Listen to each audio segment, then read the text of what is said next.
What's good, gang? What's good, gang? What's the dang deal, man? What's going on, everybody in the chizat? What's going on? What's going on? What's the dang deal? Oh, man. Okay. What's up, Wayne? In the chat says he's first. What's up, bro? Always good to see you in the chat, man. Let me cut the music down just a little bit. There we go. Always good to see you in the chat, bro. Strawberry is in the building. What's going on, Strawberry? Hey, you caught up on the manga. We got to talk manga today. We got to talk manga. Jane Chiefin, we in here, gang. What's going on, Jane? What's the dang deal? Wayne with the okay, Instagram already pulling up and popping. Toya with the eyeballs. What's up, Toya? How you doing? King Jameer says, what's up, Law? You already know what it is. Caleb says second. Okay, I guess you are second. This guy named Brian says, yo, wasuo. Even though I know you meant what's up, but wasuo. What's up, man? Jane Chiefin in here. Everyone trying to be in here at the same time. What's going on, man? Straight from the jump, man. Strawberry says she was late on Saturday. You get a couple tardies and then you're on suspension. You only get a few tardies, Strawberry. 10:30. You can't be late. We streamed episodes. By the way, have y'all seen the episode? If y'all weren't here, first off, where were you? If you weren't here watching the episode with us on Saturday, where were you? Because there's a lot to unpack. There's a lot to discuss, and we're gonna get in that today. But we also gotta talk. I am not a big manga talker, and I see y'all on Instagram. Give me one sec. I'm not a big manga talker. But today, we got to talk manga. We have to. They're cooking on a whole nother level. So we got to talk some freaking manga. Fully Cooley says, what's up, everyone? What's going on? Wayne says, intro beat go hard AF. It do, man. It really do, for real. Jane Chiefin with the emote. I got a drink with me today, man. Dang it. I always forget to grab my drink. But it's all good. Loving the cat. Appreciated, brother. GGG Goopa says, what's good? Y'all, did you know, bro, you are not giving up. The smoker is going to join the Straw Hats by January. That's crazy, bro. That's crazy. Real quick on Instagram, Toya says, ready to see Emu. Yes. Aren't we all? There's a lot of theories floating around about who Emu is, who Emu could be. I don't know. We'll see. Caleb says, bro, 1125 was crazy. That it was, and we will have to discuss it. I'm going to try to keep it for like the first 30 minutes of this. We're going to talk it, then we're going to move off because I understand a lot of people are not manga. King Jameer says, I'm going to join back once I catch up with the show. Yeah, for sure, man. For sure. Jack Spam says, yo, what's up, Jack? Toya says, I'm out. I'm not on the manga. Don't ruin it for me. I got you. Jerry Joe, first time here. What up? What's going on, Jerry? Mystery Chemistry W user says crying emojis. Okay, what you sad about? Fully Cooley says, what it do look like you about to put down the law? I'm gonna try to. Do you see my room? No pun intended, but do you see the room? There's new things in the room. No pun. I don't mean a pun, but do you see the room? Straw Hat Crew finally on the wall. My boy, shout out to my boy Chill Art by Josh here on Instagram. Painted this dope chopper painting. Huge W. Do you see the room? I'm not trying to be punny, but I'm just saying. Law Hat. Hey, man. Let's see. Fully Cooley says, OMG, I can't wait. GG Goopa says, Emu looks like my mom. Okay. I don't know how to respond to that, bro. Congrats. I don't know. Okay. Emu is Oda. Emu could be Oda. Emu should be Oda. Strawberry's all caught up. Jane Chifa says she loves the Wano chopper. Yeah. Chopper Ramon. For sure. Young Fuji. What's up, Young Fuji? I think this is your first comment. What's up, buddy? Strawberry says Zaza gonna be mad at Chopper. He is, but you just gotta appreciate. You just gotta appreciate it. My boy Chill Art by Josh. Shout out again to him. W painting, man. Wayne says room looking fire. Appreciate it. All right, man. Appreciate everybody strolling in. Appreciate everybody strolling in to the stream on this Monday. I hope that you guys are having a good Monday. I know I am. I know I'm having a good Monday. I've been trying to catch up on so many different things. I finally got a chance to really go back and reread through the manga. So we got to talk about the last 3 chapters. Not only the last one, we got to discuss the last 3. Because the last 3 have been cooking. Captain Nika says, yes, sir. What's up, Captain Nika? How you doing, bro? Good to see you, man. Yeah, I hope y'all are having a good Monday, man. I finally got to catch up, reread everything. So I have a better understanding of what we're doing here in this chapter and what we're doing with One Piece. It's been a week. Needless to say, it's been a week with the kids, and it's been a week. But we're here. We're caught up. My boy Wayne says, Saturn? Yes, Saturn's got to get discussed. He has to get discussed. But before we do, we got to hit the intro, of course.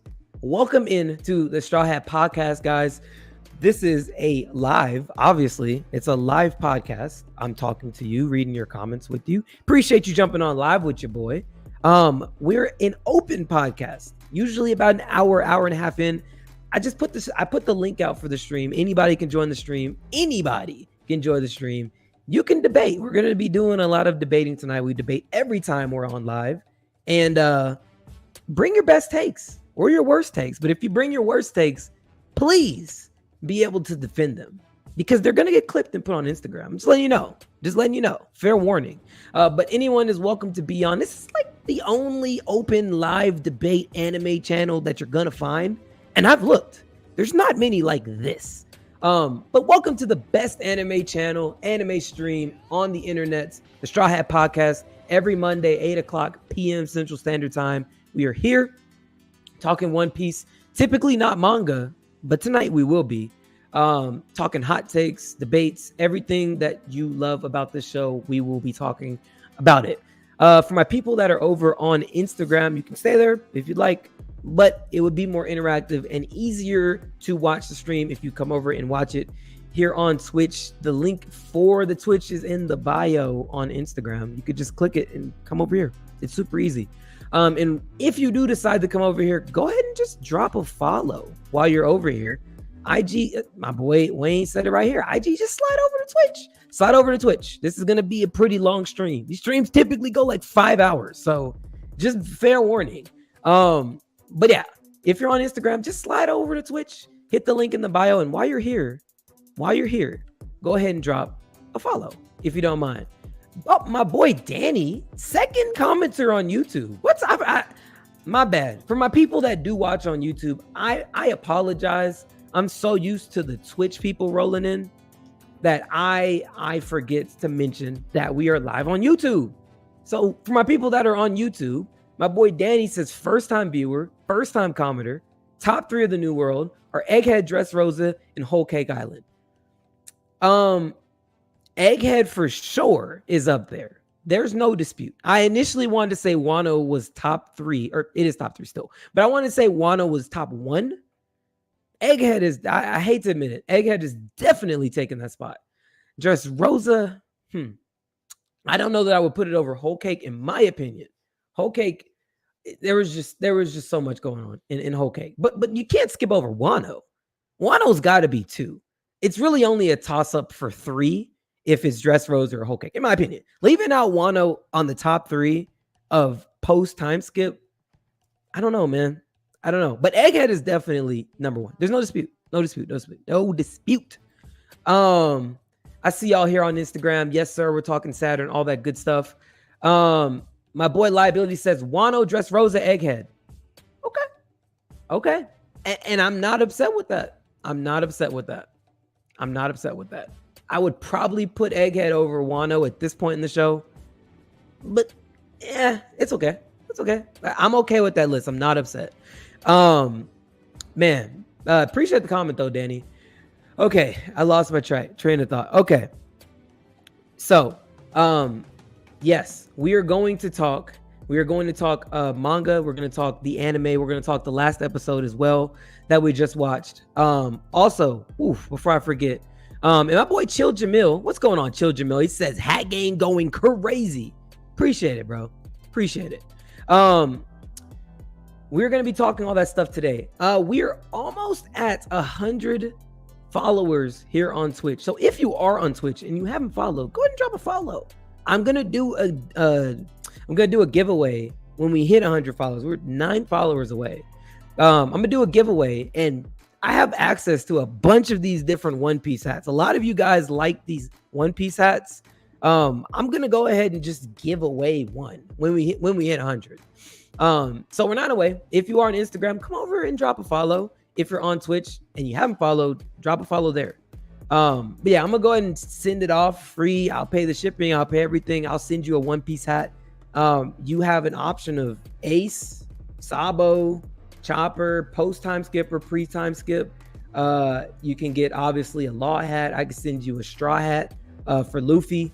I think it's 5 or 6 options I just named off. Any of those, I'm gonna raffle or not raffle. I'm just gonna give it away. I'm gonna pick literally one person here on Twitch, message you, and boom, give it off. So when we hit 100 followers here on Twitch, right, 91, I'll send it off, and yeah, we'll just go from there. So either way, if you're on Instagram and you like to follow, feel free to come over and follow here on Twitch. Okay, so we got that out the way. Discord, there is a Discord. Before we get started, I want to hit all of these different things as well. We have a Discord. If you are, hold on, not that link. If you are here on Twitch or on YouTube, you can click on the Discord. I just dropped the link. You can see it now on Twitch or YouTube. That's the Discord link. If you like One Piece as much as we do, feel free to join the Discord. I think you would enjoy it there. It's a pretty cool community of a bunch of different One Piece fans. So feel free to join the Discord. That is where we talk One Piece, memes, different stuff like that. You can join it there. Am I forgetting anything else? I don't think so. I think we have everything. Okay. Did I hit all of the intro stuff? I think I might have. Oh, last thing. If you're here on Twitch and you would like to support the channel, you can do so for free. Just connect your Amazon Prime account to your Twitch, and it allows you 1 free Prime sub per month. Completely free. Just connect it. It'll say, hey, who do you want to sub to? Of course you would choose the Straw Hat Podcast. Why wouldn't you? That doesn't make any sense. Just connect it, hit the free sub, and boom, there you go. My boy Silver's in the chat from last week. What's good, Silvers, with the yo? What's the dang deal, Silvers? How you doing, man? Good to see you again. Okay. Benzo says select 2 people. I'll give one away to support 100 subs for you, brother. Well, no, so not subs, follow. So you can't gift a follow because they have to come on here and follow themselves. So no, you don't have to gift any subs. You don't have to gift any subs. Just follows. Silver says, what's up, my guy? The Law hat is dope. Appreciate it, bro. Appreciate it. Did I hit all of your other comments on here? Wayne says Egghead all day. Wayne Wonder says, bro, I'm upset Wano isn't first. Egghead isn't first. Egghead all day. Yeah, for sure. My boy Fuji, both Robin's power up in Wano and Emu's shadow tail looks like Satan's tail. You might be onto something, Fuji. Wayne Wonder's on YouTube now. What's up, Wayne? You over on YouTube? Hey, yo, chat. Danny says YouTube commanders out here. For sure, man. For sure. Appreciate all of y'all, man.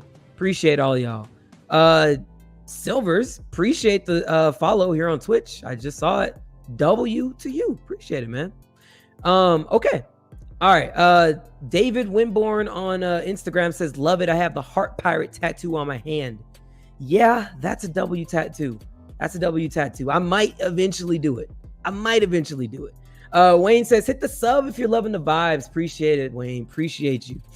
Okay. So guys, I think I hit all the intro stuff. I try to get that out quickly. I did it in under 18 minutes, or at 18 minutes this time, under 20 minutes. DL says, what are we talking about today? We are going to quickly try to talk manga for just about 30 minutes. I know, and a huge spoiler warning, if you're not caught up, huge spoiler warning. I'm saying it now before we get into it. We got to talk a little bit of manga. Spoiler warning. So if you're on and you're not caught up on the manga, you're going to get a few spoilers. If you don't mind spoilers, stay. I'm trying to give this big warning for my Instagram people, Twitch, and now YouTube. If you guys are watching and you do not want spoilers, come back in probably 30 minutes, 20 to 30 minutes. I will be off of this topic. That's my spoiler warning. Let's get into it. Okay, guys, we've got to talk. Let me see if I could pull up some different panels. Like, there was a couple of hard-hitting panels. Children Mill says they'll be back for show. There was a couple of hard-hitting panels in these last couple of chapters, and I'm trying to pull them up. The ones that actually stuck with me the most out of these last ones. So let me pull up. I'm gonna try to pull up chapters right here so we can just literally look at it. So I got to start because I told you we're going to go all the way back to 1123. Hold on one second. I'm getting it pulled up on my end right now. Just a standout panel, which that would be, hold on, which one do I want to show in 1123? Here, I'll just do this. Let me just share it over so we can look at it together. Boom, and let me share that. And let me see, are we good? Yes, but I gotta zoom in because y'all cannot see that. There we go. Let me see. Can y'all see that? Oh yeah, for sure. Y'all can definitely see that. Guys, 1123. 1123 was freaking insane. First off, we gotta give credit to Vegapunk. We've got to get credit to Vegapunk. We've got to get credit to Vegapunk for genuinely being as smart as he is. This guy, which again, spoilers. If you're on still, you might want to jump off because I'm about to talk manga. But either way, you got to give Vegapunk the credit. 1123, I need to find the panel. Hold on, I'm zoomed in so much. Hold on one second. Let me find it where he actually wiped his memory because the dude is that smart to figure out a plan to keep. The dude was able to literally keep it away from York, that he figured out, hey, I don't want York to know that we found out that York is the traitor, because of course this will mess up all the plans. So literally, oh, this is actually the perfect panel. I didn't even mean to stop here. The dude erased their freaking memory. Right? To be able to have this conversation without York actually knowing. And it's just, guys, it's just freaking insane. Like the way that this dude, because I was sitting here thinking this whole time, like, how did this actually work out? Then we got to 1123. They showed us, hey, no, this dude had thought about this the whole time, right? Then wakes up, left a note for himself, but of course he couldn't explain to himself what actually was going on. He's just like, hey, basically, you might have to die. It's like, wait, is this my handwriting? Yes, it's your handwriting, bro. You wrote this note to yourself. Long story short, you're probably gonna have to die. Like, just picture that, waking up and not knowing anything about what happened, and you basically telling yourself in your handwriting, hey, you're probably gonna have to die to save the future. I mean, it just is what it is, right? It's freaking insane. Danny said Vegapunk essentially pulled a Nikavado avocado. Yo, facts. Facts, bro. Yo, it's actually like legitimately insane what happened in 1123, right? And then of course the end of 1123, we get the panel with, of course, Luffy freaking fizzled out right here, but that's okay. But Usopp, I will give credit to my boy Usopp when it's Dusop. When it's Dusop, I'll give credit to Usopp when it's Dusop. That was a pun. I know it's not funny. But either way, I will give credit to my boy Usopp when it's due, right? Usopp is about to go to the freaking arc that he's been waiting for years. I mean, guys, Little Garden, when we were actually in Little Garden in the manga or in the anime, guys, we're talking early to, I don't even know if it was 2000s yet. That's early 2000s at the latest. That might have been still in the 90s. That's early One Piece, right? We are finally 20 plus years later getting the movement to Elbaf. It's going to be crazy. This is about to be so freaking epic. And guys, I know we've talked about here on the channel what could come for Usopp next in this next arc. We talked about power-ups. Maybe he gets Thor's hammer. Maybe he gets a devil fruit infused with his kabuto. I think that's how you call it, kabuto. His slingshot. Maybe he gets a devil fruit. There's a lot of different things that people were talking about, and I don't know. I think it's interesting. There's a lot of back and forth on what could happen. But this is his art, and this is where he's gonna shine. I genuinely believe that. Let me see these comments before I go on. Strawberry says the Giants coming was so dope. That it was. Zaza in the chat. What's going on? Zaza says, what up, people? Danny says, realistically, looking at how Whole Cake Island was for Sanji, but people argue that Zoro was underserved in Wano. Same with Frankie and Egghead. Do you think that Usopp will actually have his due in Elbaf? I do. I only do, which you make a valid point, because I genuinely do wish that Zoro would have had more shine in Wano. I don't really understand why not. I mean, we're talking about the land of samurais, swordsman, world's greatest swordsman. He fought Ryuma, right? I mean, for Shisui, returning it back to Wano, I mean, that was his time. That was his time to have his moment, and he didn't have it. I mean, he returned it, got Enma. I mean, all that's cool, but like, we as fans wanted more. So that is a fair point. And then Frankie didn't get his moment in Egghead. Valid point. We know how he was during the time skip in one of Vegapunk's laboratories. So you would have thought coming to Egghead and actually finally meeting Vegapunk, he would get his moment. That's fair. That's fair. I get it. But this is my plea. Bigger than all of that, Usopp needs capital Needs needs an upgrade. He cannot leave this arc without an upgrade. He has to have it here. He has to have it here. I mean, seriously, when else would he get it? This is the arc. He has to have it now. He has to. He absolutely has to. And this is coming from me, who's not the biggest fan of Usopp. This is his time. So if he turns up, I'll actually be happy for him. Reno Ain't Chill says Straw Hat Podcast. That it is. Welcome in, bro. Welcome in. Let me see. Hopefully I didn't miss y'all's comments. If I did miss some of y'all's, I apologize. Fully Coolly God says, I don't like how so many people don't like how Vegapunk survived. I think it makes perfect sense to me. Yeah. I mean, it does make sense. It absolutely makes sense, especially seeing how the Straw Hats have Lilith on the ship with them. It makes complete sense. I like it. Honestly, I like it. Strawberry says Wano should have been for Zoro. Absolutely, it should have been, but it wasn't. It unfortunately was not. Wayne Wonder says, does he? He does have to, and he needs to, and he should. I feel like he should. Strawberry Baby says, hashtag upgrade Usopp. Facts. Jane Chiefin says, I pray Usopp really advances his observation hockey in Elbaf. Dude, he has to. He has to. Or even crazier. What if? I know this is going to be the first hot take, crazy take of the night, which I think my boy Nika had said something.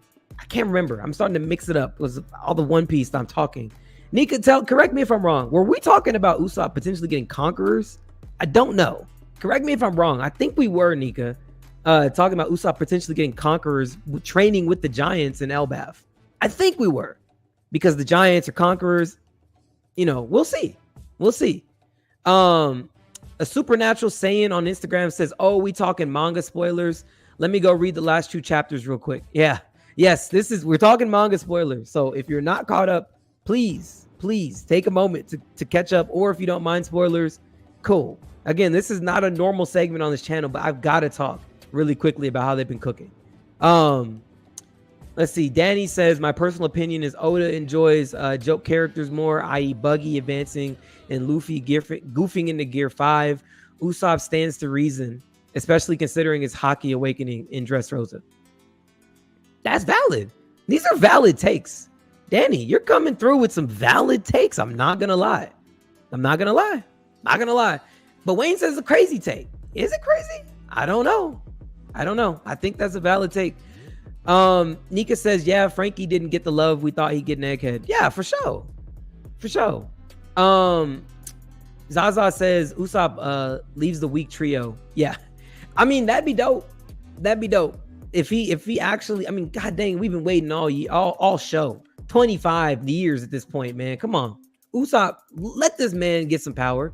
Nika says, I definitely hope Usopp gets that love in Elbaf. For sure. Young Fuji says Usopp displayed a little bit of observation hockey in Dressrosa. He did. I think to Jane's point, she wanted him to actually advance it. Have an advanced observation hockey. Bruh. Young Fuji says, so he needs to pick it up from where he left off. Exactly. Yes, exactly. Facts. Strawberry says they're cooking in the manga. Super Trail in the building. What's going on, Super Trail? What's going on, bro? Red Face says, yo. What's up, Red Face? Always good to see you on the gram. And Wayne Wonders says, are we really having hope for Usopp? I mean, I am. I think it's only right that we hope for Usopp. This has to be his arc. When else could it come? You know what I'm saying? When else could Usopp have his moment? It's got to happen right now. It has to happen right now. God dang. Sorry, guys, for the fan service, man. You know what it is. Y'all been on these websites, man. You already know what it is. Okay. Now, of course, this arc, starting off with Vivi and Morgan talking crazy, right? She doesn't like how Morgan is trying to spin this story to make it look like freaking Luffy is the bad guy, which we know he's not. But I mean, it doesn't matter what the truth is. It only matters what you put out in the news. That's all that matters. But you know how Morgan is. You know how Morgan gets down. First off, real quick, my boy freaking Sentomaru, bro. Sent my boy Sentomaru packing. Yo, we're not cool with this, bro. I really started, man, my boy Sentomaru got tears in his eyes. Vegapunk gone. He offed, right? Sentomaru sitting there with a barrel, bro, going out sad. That's my boy Sentomaru. I mean, dog, my dude Sentomaru was definitely one of the MVPs of Wano, of Egghead. I mean, seriously, and he has to go out packing sad. Vegapunk's off, and he has to leave. He's now, I mean, you're a traitor to the Marines. I mean, where do you go from here? It sucks. It absolutely sucks. You still got all the Marines not off, but knocked out, right? Then the panel that everyone's talking about. The panel everyone's talking about is this goddamn panel right here, man. My boy finally steps up. Borsalino, say his name loud and proud. My boy Borsalino finally steps up and is like, yo, he asked him, have you ever had to kill your best friend? Which I'm not gonna lie, I've already talked about how I feel like there's some dynamics.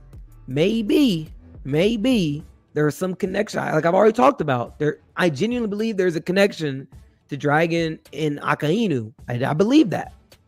He's talking about, have you ever had to kill your best friend? Now, you know how Oda likes to parallel things. Now, that could just be pulling a simple parallel to Punk Hazard when Akainu fought Kuzan. That could be. Because we don't know. Maybe they were close friends and they fought. We don't know the real backstory. Maybe that's the parallel. Have you ever had to kill your best friend? Which we know after he asked that question. ... Right? No talking. No answer. We know how Oda does this. But I'm just saying, maybe if they're just given the simple, maybe they're just given the simple parallel between how my bad. So many freaking names. But the simple parallel between how Akainu and Dragon, Akainu and Kuzan, how they fought. Maybe that's where he was going with that. Did you know how I like to pull parallels? But maybe there was an issue back in the past between Dragon and Akainu. Same age, same exact age. They were both obviously Marines at one point. I genuinely believe that maybe that's what we're gonna find out, that they were close friends in the past. That's what I'm thinking. But either way, Borsalino steps up and tells this goddamn dude, yo, if you have time to sit there and doubt me, then come over here and see my work for yourself, you ungrateful ingrate or brat. And then Akainu shows some goddamn sympathy. What are we talking about? Guys, you chat, you remember this guy. Back in Marineford. This dude was off in Marines because they were too scared to fight. My man's was about to off Kobe. It was like, bro, we're not stopping. What do you mean stop? There's no such thing as stopping. We're not stopping. Man was about to off Kobe at Marineford. He was about to off these different Marines that work under him. He was about to off them because, like, you're weak. I don't like weakness. Don't cry. We are here for justice. All that extra stuff we're not here for. We're here for one purpose. It's justice. And it's my version of justice. Strength. That's all Akainu cares about is strength. Strength and justice. That's it. This dude is showing some compassion. I'm sorry, brother. This is the fleet commander now. Right? This isn't just admiral to admiral. Now I actually have a rank over you. Brother? I'm just saying that's not something we've seen ever from Akainu up to this point. It's an interesting development. But of course, obviously, as you go through the rest of the chapter, Lilith wakes up and is talking to somebody in her earpiece. They're like, who is this? We don't know who you're talking about. Of course, Luffy is upset because he feels like he failed his mission. But then Lilith tells them, of course, in this panel, they're alive. So they're all alive. And then they have their feast, which is a great way to go out. But of course, we have the panel. Let me see if I can get it. Hold on. I got to zoom in. Oh, here we go. You know what, guys? I'm sorry for stuff that keeps popping up. I can't help it. It's not my fault. But we have this panel, bottom left. Who is this guy? Right? We've been trying to figure out who is this guy. Bottom left. There's been a lot of talk. Now, my boy Nika was cooking. He was cooking about who this guy could be. Now, I'm going to pull up the cover story because just take a look. Just take a quick look at that guy and how he looks. Take a quick look because there's a lot of people that believe that guy right there is Shiki. Y'all remember Shiki? I'm sure a lot of you guys do, but let me pull up the picture so we can look at it together. A lot of people believe that man that's sitting on that rock is Shiki. And I'll pull up the picture here.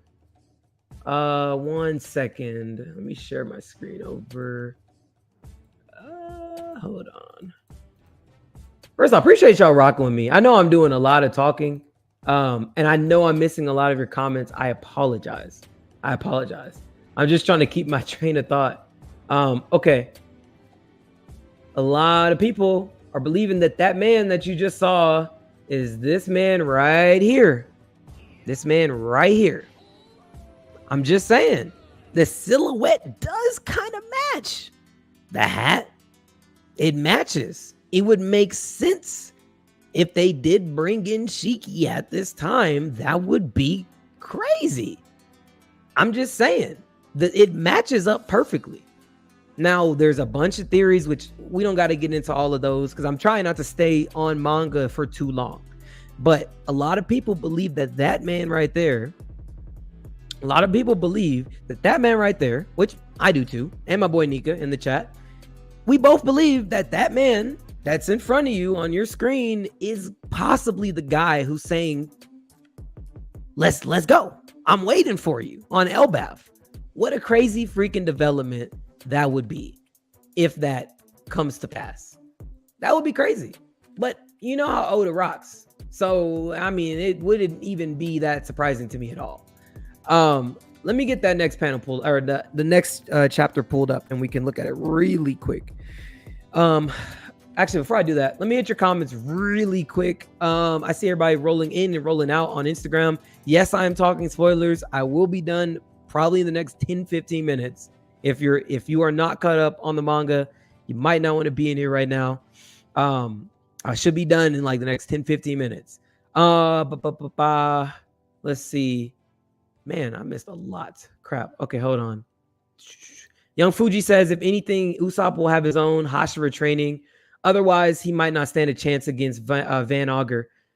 He got to do something because Van Augur is up there, which I meant to talk about that too. Which, hey, maybe it was just the way that it was animated. But do you guys remember Van Augur pulled up into freaking Whole Cake and was just busting Cracker? What's the best way? Shoot, I'm gonna say shooting because busting is crazy. Busting sounds freaking crazy. Real quick, this is a no Diddy zone. So pause. I'm not saying busting because that's freaking crazy. But shooting, I'm just gonna say shooting Cracker. These one shots, the same thing that it took Gear 4 Luffy. It took all that he had to be able to take out Cracker. Van Augur pulls up, pop, pop, pop, pop, pop, pop. Like, what are we doing? Do y'all remember that? Like, bro, Van Augur, I'm not gonna lie. Van Augur is gonna be tough for Usopp if Usopp does not step up in this arc. If they are trying to put them together, which, come on, you got to end the show sniper to sniper. You have to. We want to see something. Show us a sniping battle, Usopp. We want to see it. Because I'm sitting here thinking like the only that I can remember sniping battle, correct me if I'm wrong, guys, because I could be very wrong, was Daddy the Father back in Logtown, which my boy, who doesn't even watch One Piece, had to remind me about the Daddy the Father. It wasn't even a fight. It was just a challenge. Daddy the Father, the bounty hunter back in Logtown that Usopp had one arc to go up against, and he shot through the freaking spinning fish. Yeah, that was, I mean, I want to see it. Jane Chiefin says these ads be wild. Yes, facts, they do. Danny says Nami got Zeus as a power-up, which is powerful, but a joke. A joke? Man, you don't like Zeus? I love Zeus. I think Kabuto getting a double fruit is redundant for that. What is Usopp's dream? Brave warrior of the sea. Who are the bravest conquerors? W. Okay. Well, maybe it gets conquerors this arc. Maybe. Wayne Wonder says, bruh, not trying to get my hopes up. Facts. Captain Ika says peer propaganda. Yeah, facts, bro. Fully Coolly God says got hopes for him. If not, he must die, like some fans say when the combo was. Yeah, there's some people saying Usopp might actually get off this arc. Hopefully not. I don't even wish that on Usopp, but it's possible. It's definitely possible. I hope it doesn't though. But man, that would suck. Young Fuji, Van Augur already using triples. Yeah, facts. Jane Chiefin says, y'all, I just realized Sentomaru is dang near like the sumo wrestlers. Yeah, he's a sad one right now. Danny says Sentomaru and Borsalino will have to have a come to Jesus moment in the final war. Borsalino turns on Fujitora, Akainu, Green Bull, they stay. Okay, yeah, I mean that. I'm not gonna lie. Borsalino has every reason to. I think Sentomaru is fully sold after Vegapunk dying. But Borsalino has every reason to now. We'll see. But that might have been his breaking point. Dwayne says some Naruto in One Piece. Danny says, I love the Dragon Akainu take. Amazing. And one of my favorite theories. Yeah. It's a good theory, man. It really is. Captain Nika says Sakazuki couldn't kill Kuzan. Facts. Let me see. Zaza says absolute justice. Yes. Super Trail says could be brother in arms. Let's see. That could be the same guy as who drank with Coke. Yes, right. With the yes, facts. Zaza says love the hat. Appreciate it, bro. I think you're talking to me, or you could have been talking about Shiki. Captain Nika says we was cooking. Yes, facts. It was a good conversation. It's either him or Shanks, but I don't want to say Shanks. Yeah. Goopa on YouTube says, where do you want Doofy? God dang it. Doofy and Cat back in the story. I'll tell you where I want Doofy. I want Doofy to be working with the Cross Guild. I've said this. Doofy would be good in the Cross Guild. That would be a good spot for him. Doofy, much like Crocodile, likes to rule from the shadows. They like to be in the background. So I think that is why the Cross Guild works so well for Crocodile, because he doesn't like being up front. He likes being in the background, which is what we saw in Alabasta. So Doofy had the same thing going on. He's running this weird like town, and the controlling of freaking King Riku in Dressrosa. No one knew that it was really Doflamingo. He's just kind of pulling the strings in the background. That fits perfectly for Doflamingo. As far as Cat, I'm not gonna lie, I have no idea how he comes back into the story. I mean, maybe he pulls up after finding out that Big Mom is gone and wants some ones with Luffy. I mean, of course, at this point it's too late. He didn't get beat the first time, but like Luffy's like year 5 now. You fought year 4 Luffy, so I don't know. I don't know where he falls. Zaza said that's your fault if you ain't caught up. That's true. Let me see.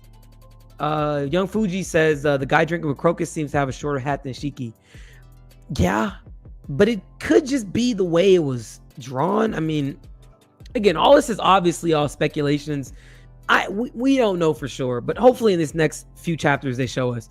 Wayne says no Diddy. Hey man, no Diddy with the clap facts. No Diddy. Jane Chiefin says Van Auger shot up the whole Cake Club. Facts. Captain Nika says LMAO, the anime should have animated the bandages he had on during the cover story. Facts. They should have. Fully Cooley God says yeah. Wayne says true. Fully Cooley says Daddy was the only one and Daddy became canon later. Yes. That was a crazy statement, but yes, considering the context, I will allow it. But yes, Daddy was his only one, man. But yes, I get it. I know what we're talking about. Zaza says bump the one-armed deadbeat and Dofi will be in the Cross Guild. Okay. Danny says Oda has often used Dofi as a third-party mouthpiece for the ideals of the greater world. What do you think his take on the recent events of the world would be? Third-party mouthpiece for the ideals of the great. I'm not gonna lie, man. I'm gonna answer that. But moving on to within the next chapter, I'm gonna explain why some theories I can't even theorize, because this next chapter we're about to look at together, 1125, is like, bro. If any of you guys saw this coming, kudos to you guys on your observation, future sight hockey. Okay, because I didn't see it coming.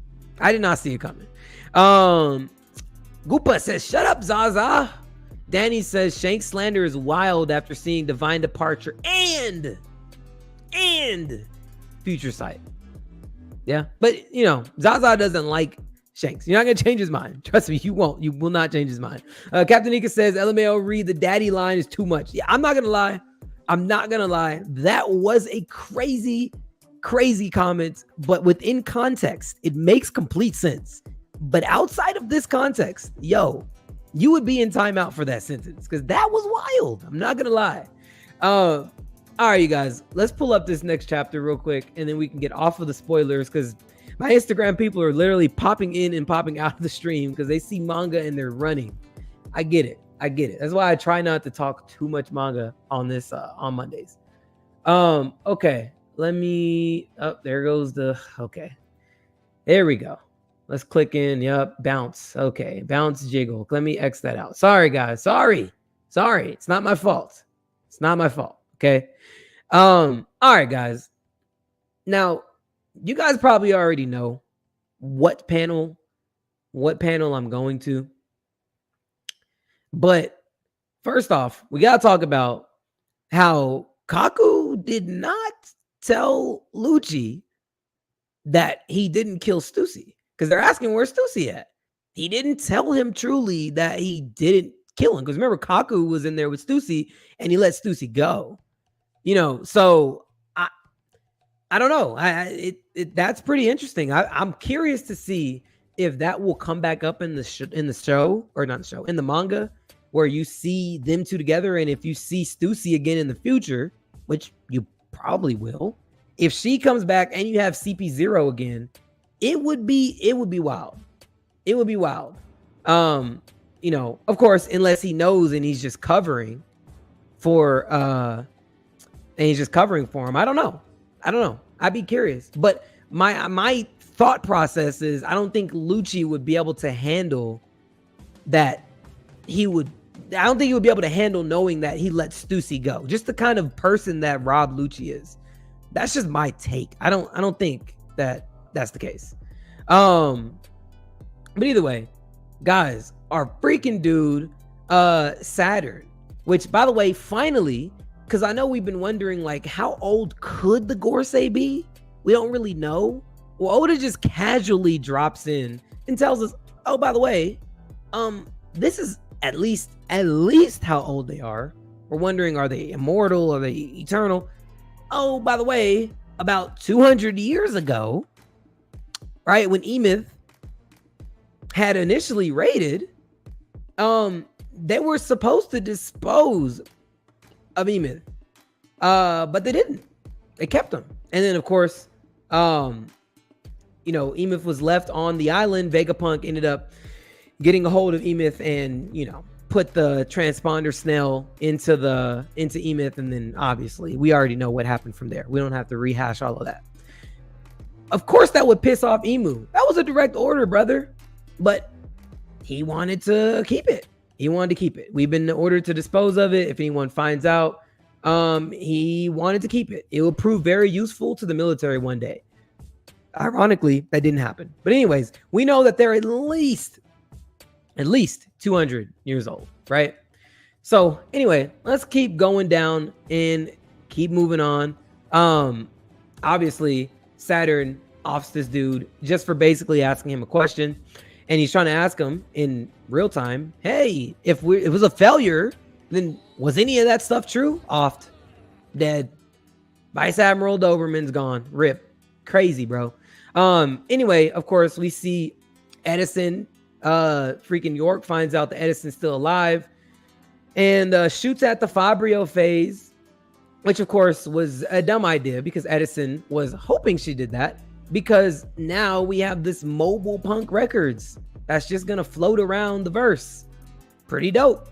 So now you see in this, obviously this panel right here, you've got a mobile punk records just floating around. So it'll be interesting to see what actually happens with that. Moving on, of course, freaking Marijois, freaking Celestial Dragons. We're talking about all that. Of course, it's crazy, right? They're so disconnected from the world that they don't realize that, oh, they're upset because they don't have snacks, right? This dude says, would you believe that yesterday I was forced to forego one of my meals and a snack? Like, bro, I mean, there's people in Wano literally that haven't eaten in weeks. It just shows you the parallel to how crazy the disconnect between the celestial dragons and the rest of the world is. And then it's mismanagement. If there is no punishment, the lower classes will think this laziness is acceptable. Crazy. But look at this right here, bro. I know, again, spoiler. My man with the moon face, chat. This has gotta be. And Captain Ika says, I don't think Doberman is actually dead. They did get the medic right there. Yeah, that's fair. And we know Oda doesn't like killing people, so that's fair. They're probably not dead. But check this craziness out. And let me make sure y'all can see it. Let me zoom in because I know I'm kind of far away. There we go. My bad. I forgot I had to zoom in so y'all can see it. Check this craziness out. My man Figurlin Garling walks into the Chamber of Power in Marijois, where the freaking Gorsei are seated. Remember these huge room with these 3 chairs in it? Saturn's chair right there, vacant. My man walks in. He's like, yo, I'm here. Sits down, basically crosses his leg, takes them glasses off. He's like, oh, by the way, and they're like, yo, where are your orders from? You need to know your place, right? Know your place. What are you doing? Dude walks in, has a seat, and is like, yo, Vegapunk York is mine. Vegapunk York is mine. Oh, and by the way, I'm the god of science and defense. They're like, yo, what? What are you talking about? Because remember, nobody really knows anything about Emu. So Emu reached out to this guy directly and said, hey, you're taking over? No one really knows Emu is a thing. You know, it's just crazy. Dude walks in, crosses his leg. Yeah. I'm here now. They're like, yo, what? Then my boy Saturn has to take a bloodbath, man. Has to take a goddamn bloodbath. No medical team is saving this man today. Takes a bloodbath. They're like, save this guy. Save him. And this is it for him, man. This is it. Life draining out of his body until my man is ultimately bones. Ultimately freaking bones. Literally bones.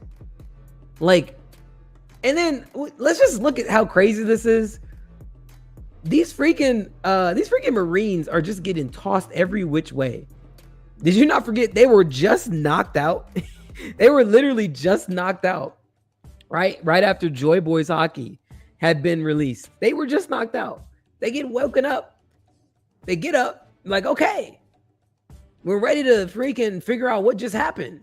Then this crap happens. The whole ship gets rocked. They get blown back again. Like, bro, it's a tough time for these freaking Marines in Egghead, man, for real. But yeah, no, it's crazy. It's crazy. And then of course, that was really the main part of it. And then my boy Dragon, finally, this demands a swift revolution because it won't be long before the people of the world begin to fight over safe ground. My boy Dragon is about to finally, guys, because I've been sick of trying to defend my man Dragon. My man Dragon is about to get his freaking moment. Now, I want everyone to remember what you've been saying about Dragon this entire show. Remember it, okay? And I'm going to have a lot of I told you so's to hand out personally on a platter. I'm gonna have a platter, right, with a bunch of I told you so's. And I'm just going to be serving up I told you so's to a bunch of people who've been talking about freaking Dragon is cheeks. Dragon is not cheeks. I got a fresh plate of I told you so's to hand out to people. I'm just saying. I'm just freaking saying, bro. I'm just saying. Let me and oh, by the way, to answer your question, Danny, that's why I can't give a theory for that, because I don't know. I genuinely don't know, because I didn't even expect what happened in this chapter to happen. I didn't predict it. So I genuinely don't know. Chill Art by Josh. What's going on? Again, like I said at the beginning of the stream, shout out to my boy Chill Art by Josh for the freaking painting. W painting. I got it here in the stream. I still need to take a picture and tag you. I will send it to you. But yeah, no, my boy Chill Art by Josh on Instagram. W painting. Appreciate it. He's got a lot of other dope stuff too. If you're into paintings and he makes custom commissions, all that cool stuff. Appreciate you again, man. Danny says Lucci rides for his homies low key. If he knows that is not true. I don't think he does though. Captain Ika says Lucci still thinks he killed her. Yeah, and that's what I'm thinking. That's basically where I'm at. Captain Ika says if we doing Chopper slander, let me know. I could give you some Brooks slander. Yo. Johnny Blaze, what's up, bro? Good to see you, man. For real. Johnny Blaze said, my boy with the law hat. Hey, man. It's a big hat. It's actually probably too big. But yeah, I got the law hat on today, man. He says, "Yo, what's good? What's good, bro?" Zaza says, "Brooke, done more than the insecure crackhead." Wow. Captain Nika says Saturn's last meal before he died was a glizzy with tea. Ooh, a glizzy, bro. I'm not gonna lie. Getting killed after you just ate a glizzy is diabolical work. I'm not gonna lie. And you can't even do anything about it. That's the sad part. And the crazier part is that glizzy is going to forever be in your stomach. Pause. But you can't even digest it and poop the glizzy out. The glizzy will forever be inside of you. That's probably the worst part about it. Because since you're off, like, the glizzy's just gonna stay there, bro. Yo, I'm not gonna lie. If you off me with a glizzy, bro, you're evil, man. You're seriously diabolical. If it's just gonna remain in my body for the rest of my life, well, my life's over. But if it can't even be freaking decomposed with me, no. Captain Nika says, I don't think Doberman is dead. Yeah, we already saw that. He's probably not. Danny says, I believe the Emu Gorsei stuff is essentially a deal with the devil, since it's got the pentagrams and whatnot. So do you think Garling is a yokai form that is similar to Saturn's or unique? I think he's unique. And I agree with the emu thing. I think if we've got the sun god Nika on one end, why wouldn't you have the devil on the other end? I mean, we're dealing the whole show with devil fruits. I mean, it would be interesting to see that emu was the person that put the devil fruits out there for a reason. I don't know if there's some kind of connection to emu creating the fruits and, whatever the case, I don't know. But yeah, the pentagrams and what, yeah, no, I'm all with it. I'm 100% for it. 100% for it. Captain Nika says, Zaza, that's wrong and you know it. And what is Brooke done with Chopper attempt to look at panties? Facts. Yo.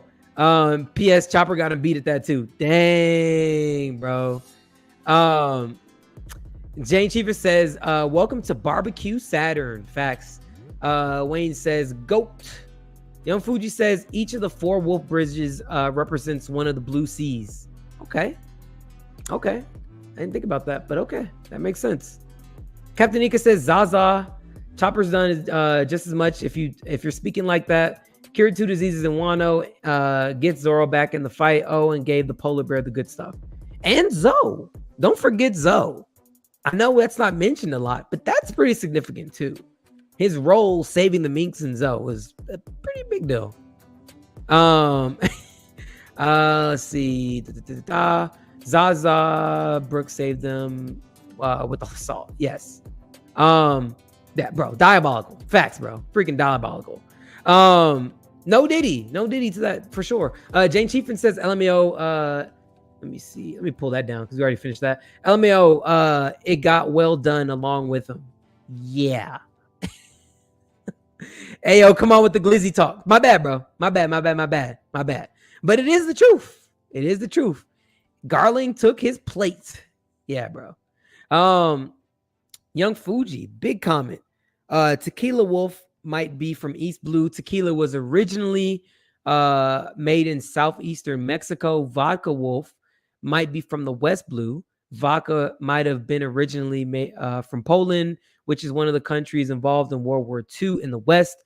Rum Wolf might be from the South Blue. Rum is popular in the Caribbean countries. Bourbon Wolf might be from the North Blue. Bourbon is from the U.S., which is part of the North America. Okay. Young Fuji with the heat. Okay, so all right. Hey, bro, I'm a, let me star that because I'm gonna have to come back to that to re-look into that. Let me pin that too here on Twitch. Cause yeah, I'm gonna pin that for a second so I can make sure I come back to that. Okay, W, bro. Fuji. You just out here for real. I ain't even know we was like for real like that right now, but okay. Danny says Brooke is the only reason the Straw Hats have their poneglyph copy from Whole Cake Island after hitting Big Mom with the young lady. That's true. They don't get the royal poneglyph without Brooke. That is true. That is true. That's important to the story. Danny says Young Fuji with the heat. Jane Chifa says Fuji, come on. Come on. Young Fuji says I might be wrong, but we all know that Oda likes wordplay. I don't think you're wrong. I don't think you're wrong. I think you're spitting. Captain Ika says Fuji spitting. This is all the roads lead to Rome thing with the bridges. You're getting it. Dude, yeah, I'm gonna go back and look at that comment. Jane Chiefin says, I've been waiting for my dog, Young Fuji, to join us, and he finally got time today. Oh, that's your boy? Hey, W to Young Fuji, man. W, appreciate you joining, man. Hey, Johnny Blaze. Oh, shoot. Was there? Oh, wait, hold on. Wow. Hold on. I missed all the stuff that happened here on Twitch. Silver's gifted out 5 community subs. Whoa. I know Silver's popped off a while ago. Crap. My bad. I did not see that. I did not have my Twitch up. My bad, man. Huge W to Silver's for the gifted subs. It started a hype train here on the channel. I did not see that. Crap. That was literally like 45 minutes ago. My bad. I know you're not even on here to hear it. Johnny Blaze just resubscribed. W Johnny Blaze resubscribing at tier 1. Appreciate it, bro. For real, appreciate it. Okay, dang, man. I hate that I missed that. I really do. But I really appreciate that though. Okay, Captain Nika says Brooke and Jinbei are the reason we have the poneglyph from Whole Cake Island. People love talking Jimmy.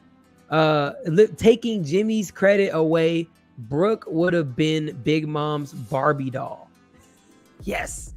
He was an action figure. He was definitely an action figure. I'm not gonna lie. Young Fuji says, also think about it. Kaido is from the Vodka Kingdom. Kaido participated in the God Valley incident. God Valley was in the West Blue. Fuji, you might be on, bro. You're cooking, bro. You're cooking. You are cooking, bro. That's just an addition to the fact that Oda likes playing with words. Facts. You are cooking. Benzo says we here. What's up, Benzo? He said I had no connection at first. I've been waiting on this all day. Dang, man. I'm glad you're here now, man. I'm glad you're here. Danny says if we being for real, the 2 newest crew members carried the plot of Whole Cake Island while the Straw Hats rescued Sanji. That's true. I mean, that's what I said too. I said that Jinbei has to be one of the MVP, has to be in the MVP conversation, because if the dude doesn't defect from Big Mom, nothing happens. Nothing happens. If he has to go against the Straw Hats, nothing happens in Whole Cake Island. They definitely don't even leave the island for sure. When he says that man cooking, yes, Fuji is young Sanji right now, bro. Young Fuji is definitely seeming like young Sanji. A Effectivo SB followed here on Twitch. Appreciate the follow. Appreciate it. Wayne says all fins down to the coral reefs. I mean, Jinbei did his thing in Whole Cake. I'm not gonna lie.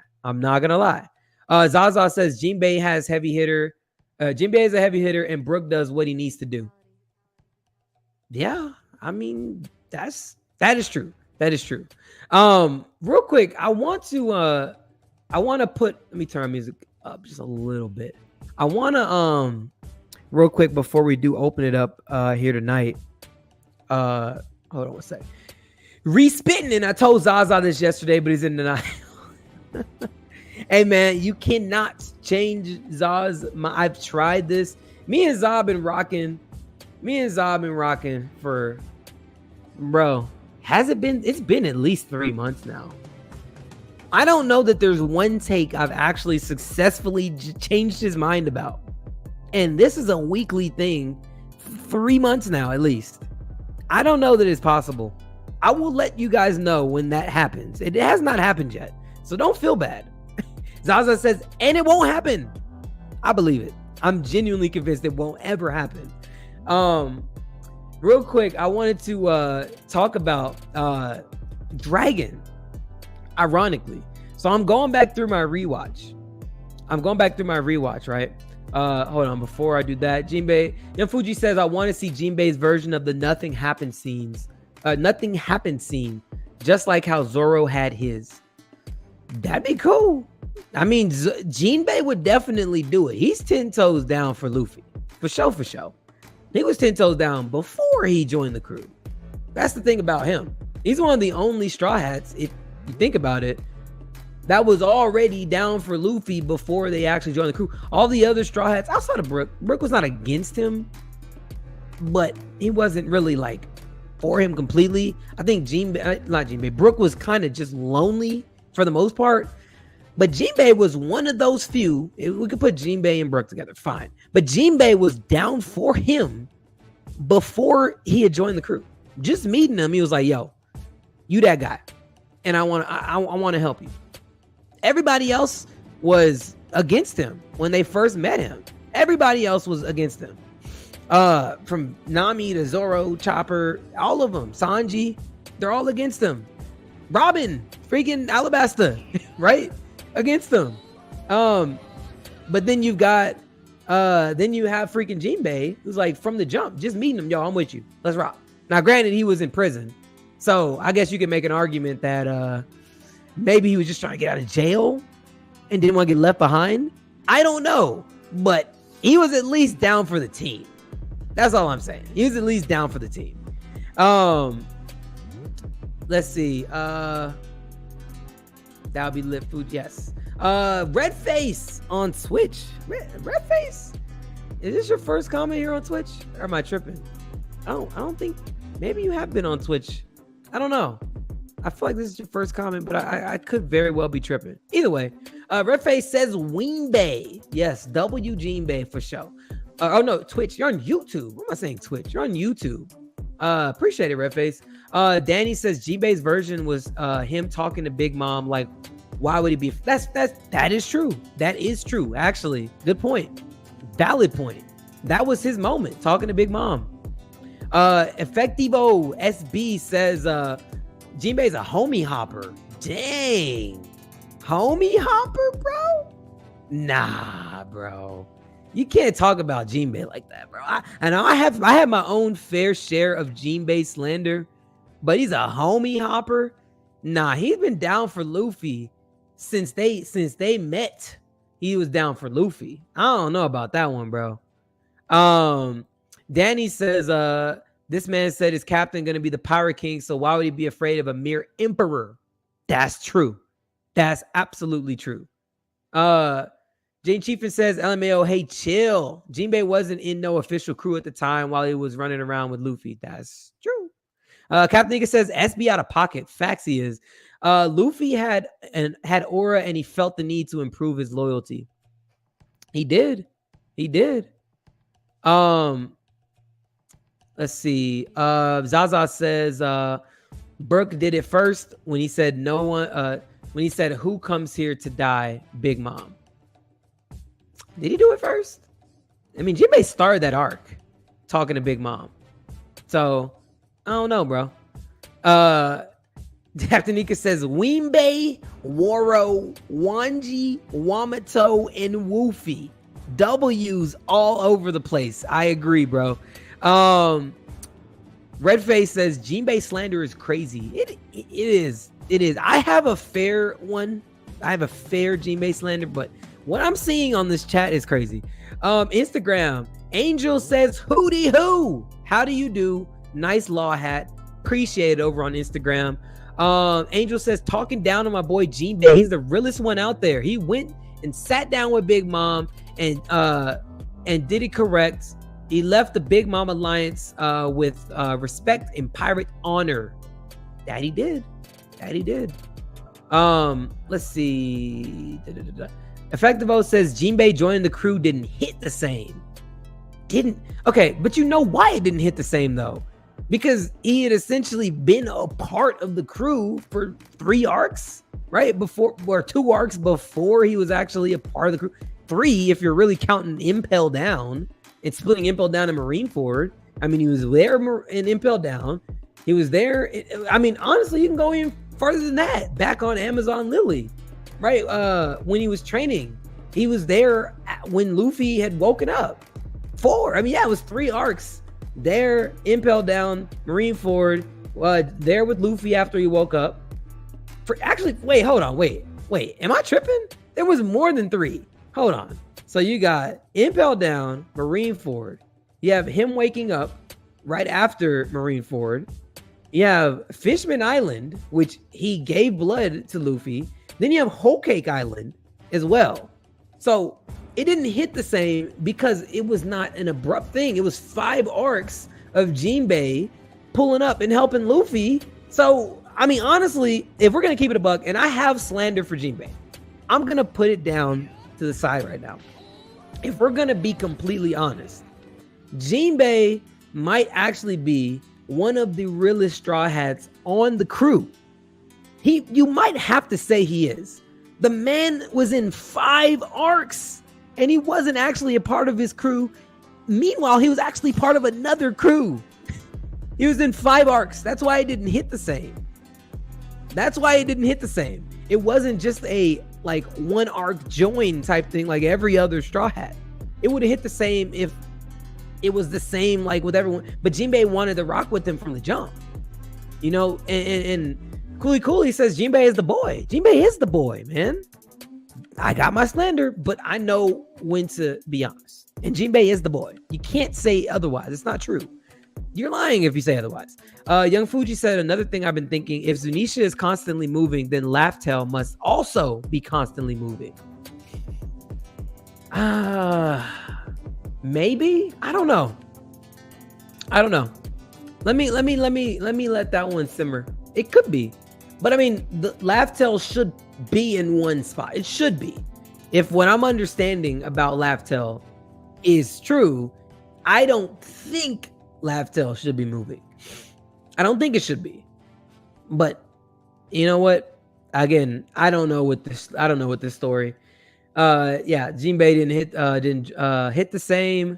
Danny says SB Jinbei shows up in Wano on the shores of Onigashima, takes down an enemy ship, and says, I was really that dude, hailing from the hood of the Fish Kingdom, the first son, and I'm with Luffy. Facts. Red Face says, Jinbei is too real. Effectivo says, no. Okay. He said no. Dang, that's it, brother. Captain Nika says, Jinbei joined the crew, hit magnificently. He had 2 worst Jin captains like Kid and Law hating on Luffy, and he joined while destroying a battleship by himself. Mind you, it took Kid, Law, and Luffy to do the same. That's true. Effectivo says, I can't jack that though. We ain't gonna change your mind, man. We have not changed your mind yet, bro. Danny says he had Law and Kid freaking out because of this. Yeah. First son of the sea. Fredface says, nah. If there's a pinpoint location, that doesn't make sense. Yeah, that's... I don't know. I'm iffy. Danny says, I think Laugh-Tale is set because of the X marks on the spot. Exactly. That's what I was thinking. The poneglyph location isn't what makes the location, it's what's written on them. That's what I was thinking. I couldn't put it in the words, but yes. Effectivo says he's cool, don't get me wrong, but his backstory of joining every faction just don't sit right with me. Every faction though? He didn't join every faction. I mean, he joined Big Mom to help Fishman Island. You know, like they needed protection. It was mutually beneficial. I don't know, man. I don't know. I don't know if I I don't know if I'm rocking with that take. That's an iffy take for me, man. That's an iffy take. I'm just saying. Young Fuji says, I'm trying to recall what Inarashi said in the Zoe arc. I'm actually doing a recap of Zoe right now.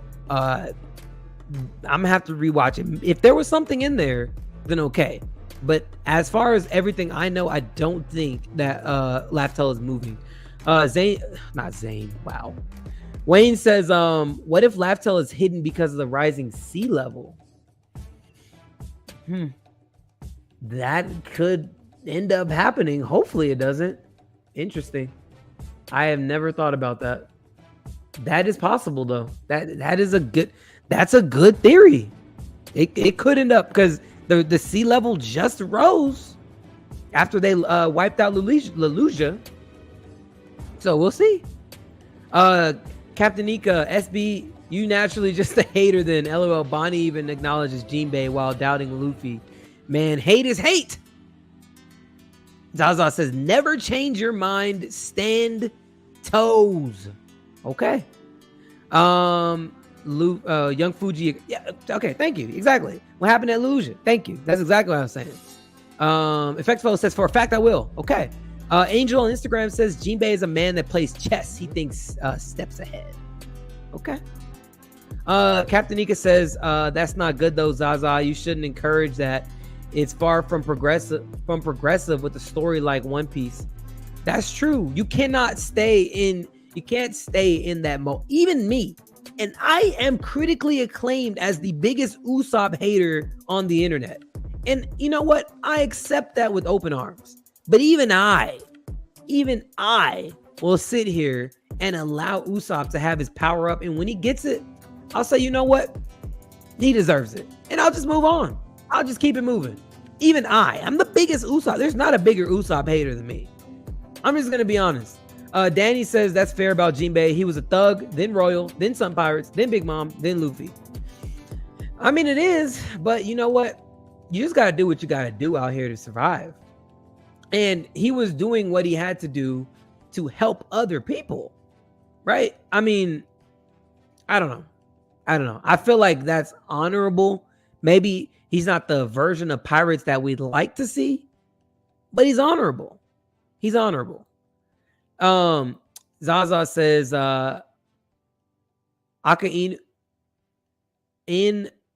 Okay, I'm not even gonna lie, bro. I know you meant something by this. I'm trying to read it. I'm Aka Inu in my opinions. Oh, got it. Okay. Absolute justice. Okay, got it. Sorry, took me a minute. Danny says Skypiea is important because the world sank previously and the advanced civilizations had the cloud tech, which is what Vegapunk confirmed. Yes, which is why I tell people to stop skipping Skypiea. You need to go to jail if you skip Skypiea. It's not right.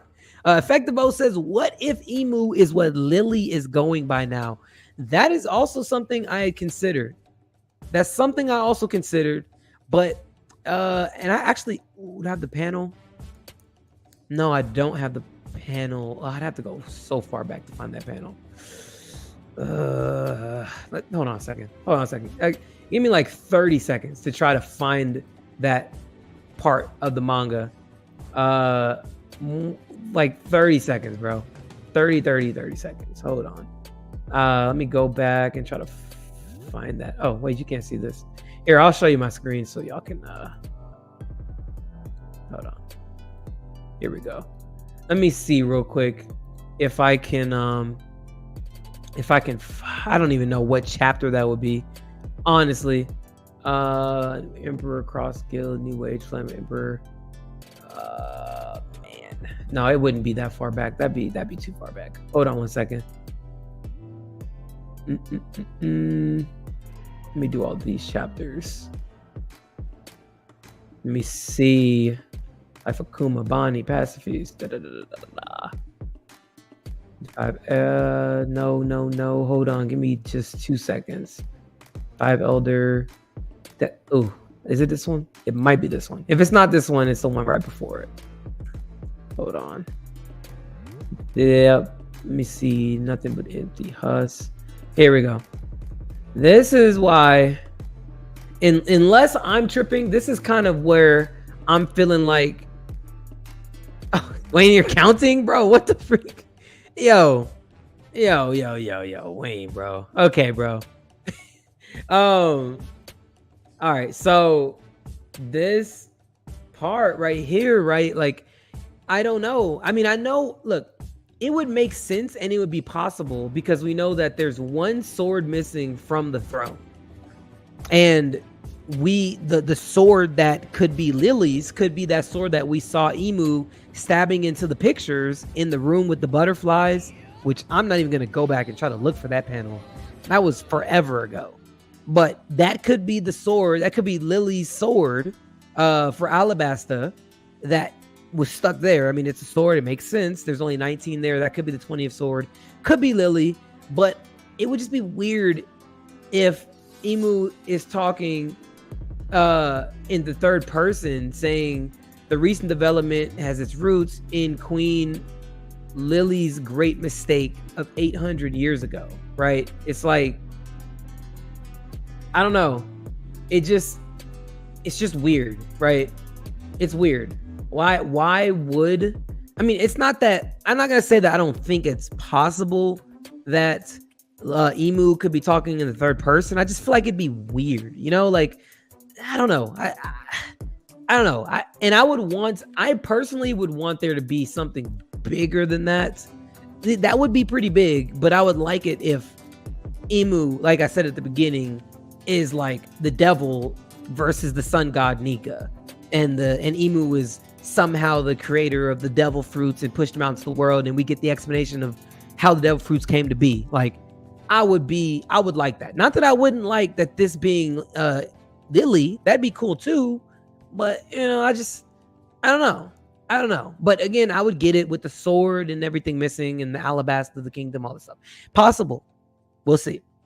Either way, I'm surprised I was able to find that panel that fast. But cool. All right. Let me see. I missed Skipping Sky P in today's time is nasty work. It is. It would parallel Long Ring Longland if Laugh-Tale is flooded. Yeah. I mean, it would. Let me see. I hit that comment. Okay. And let me see. Okay, got it. Okay. The last thing I want to talk about before I actually put everyone up, because that I was not expecting to be on manga that long. Sorry for the people who were jumping in and jumping out on Instagram. But either way, guys, I was rewatching One Piece. I'm on my rewatch journey right now. So I'm in Logtown. I was talking to my boy Wayne when we were working together. I was talking to my boy Wayne, and it's wild how much power freaking Dragon had at the beginning of the show. And I think we never really paid attention to it per se. But let me see if I can pull up the YouTube video real quick. It's a very quick one. But this man literally had a whole change of weather on that entire island when he showed up. Now remember Nami talking about, oh, there's a big storm coming. She could feel it before any rain, before any clouds, anything. This man brings a whole change of weather when he pulls up. When he pulls up, clouds, everything follow under this man's command. Danny says, I'm under the idea that the win-win fruit. I'm under the idea of the win-win fruit for the whole winds of the change. For the whole winds of change concept for Dragon. Yeah. For real. And Wayne says Dragon feel like the man when he walked through. Captain Nika says, talk about that Dragon agenda. Talk about it. We gonna talk, bro. Check this out, man. Let me see if I can find the clip. This is something I should have had ready before stream, man. I apologize. I was literally holding my daughter in here literally like 5 minutes before I was on stream, so I don't have these clips pulled up. Oh, hold on. Let me see if I can get the whole clip. You're really not gonna get it. Hold on. I'd have to find it. You know what? Let me do this. Bear with me for just 1 second. It's going to be more than 1 second, Wayne, before we start counting again. Let me try to go and actually pull up the episode, because I think that's probably the best way I'm going to be able to show. No, that's going to take too long. That's going to take too long. It's going to take too long. I'll just show this clip. I'll just show this clip because that's going to take too long. Let me just show this clip right here. Hold on 1 second. I'm just going to show this clip. This clip is 1:57. That's fine. Hold on 1 second. Let me share this over. Hold on. And is that, yeah. All right, let me cut the music down. Back in Loketown, by the way, remember, the skies was completely clear. Completely clear. Now, I can't get it. You're going to have to probably just go back and watch the episode. But this is when Luffy was going up onto the Executioner platform where Gold Roger had gotten executed. And the skies were completely clear. Nami's like, whoa, there's a big storm coming. And she's running with Zoro and Sanji, I believe. And they're like, oh, what are you talking about? Huge storm coming. Completely clear, right? Dragon shows up. He brings clouds with him. He changes the weather on the whole freaking island when this man pulls up. This is insane. Like, seriously, how many people in this show, even up to this point in the show, this is Loketown prior to getting into the grand line of this show. Loketown. How many people up to this point in the show, whenever they pull up, they're changing freaking weather. They're just changing the whole dynamic of the island.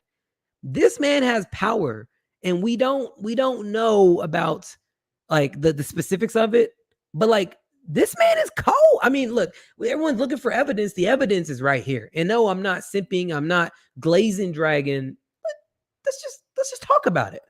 これがすべて偶然か。まるで天があの男を生かそうとしてるようだ。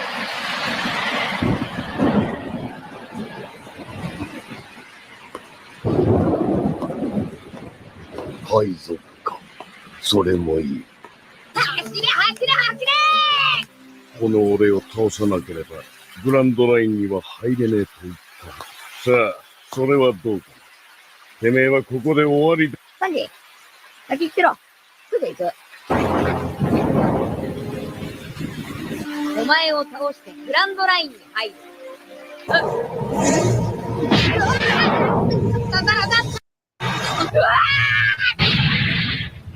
3000万ベリーの賞金首だ。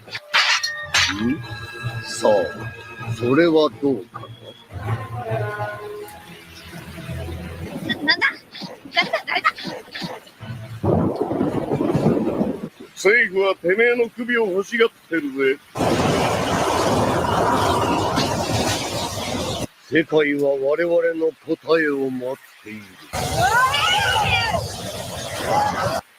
何が起こったんだ？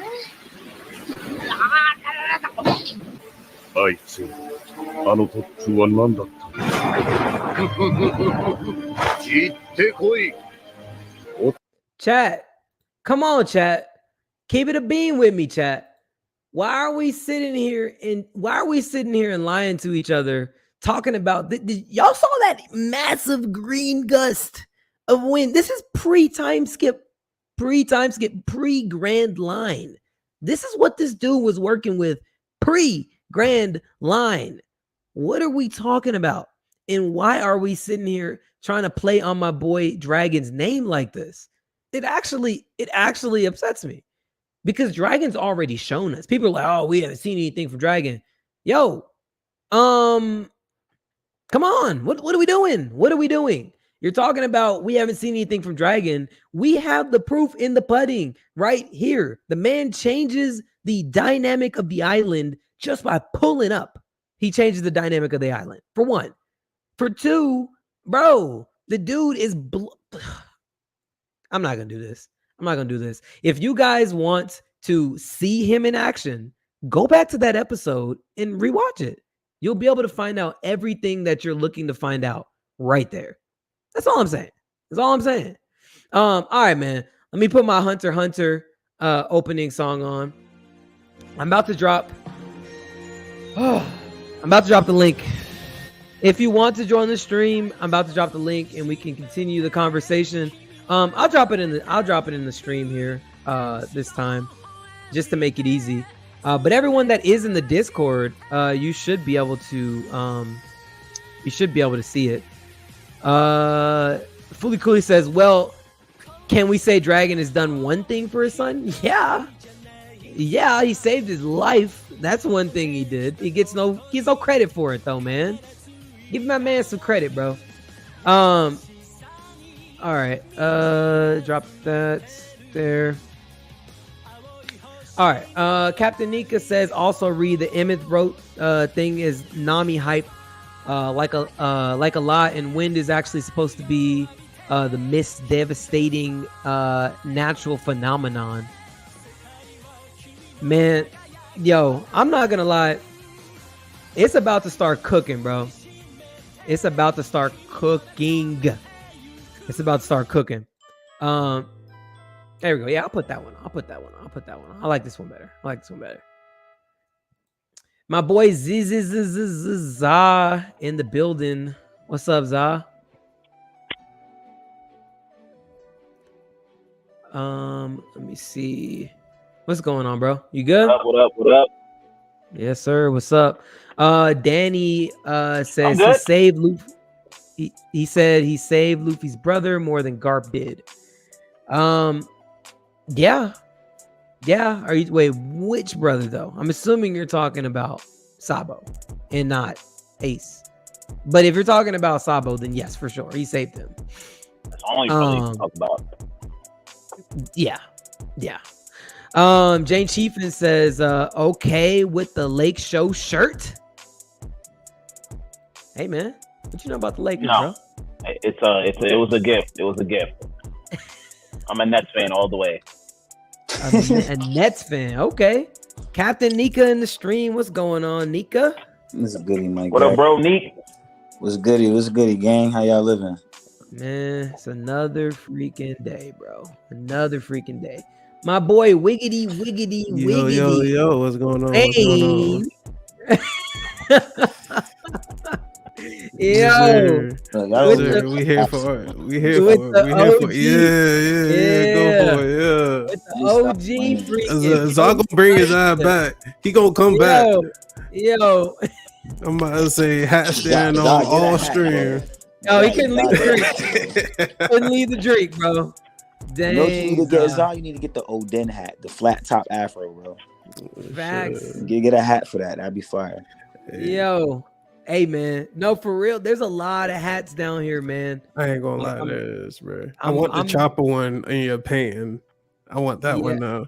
Oh yeah, this one? Yeah, bro. It's my boy. I was telling you, Josh painted this, man. It's the one I bought. I was telling you about. I'm about to get the Ace and the Sabo hat. I need those. I ain't gonna lie, I'm gonna need him to paint me a few. I got this whole empty wall right here. For sure. I don't want any hat. I don't want any hat anymore. Bro. Okay, we still love you, Zah. Bro. It's cool, bro. Hey man, first off, happy Monday to all of y'all, bro.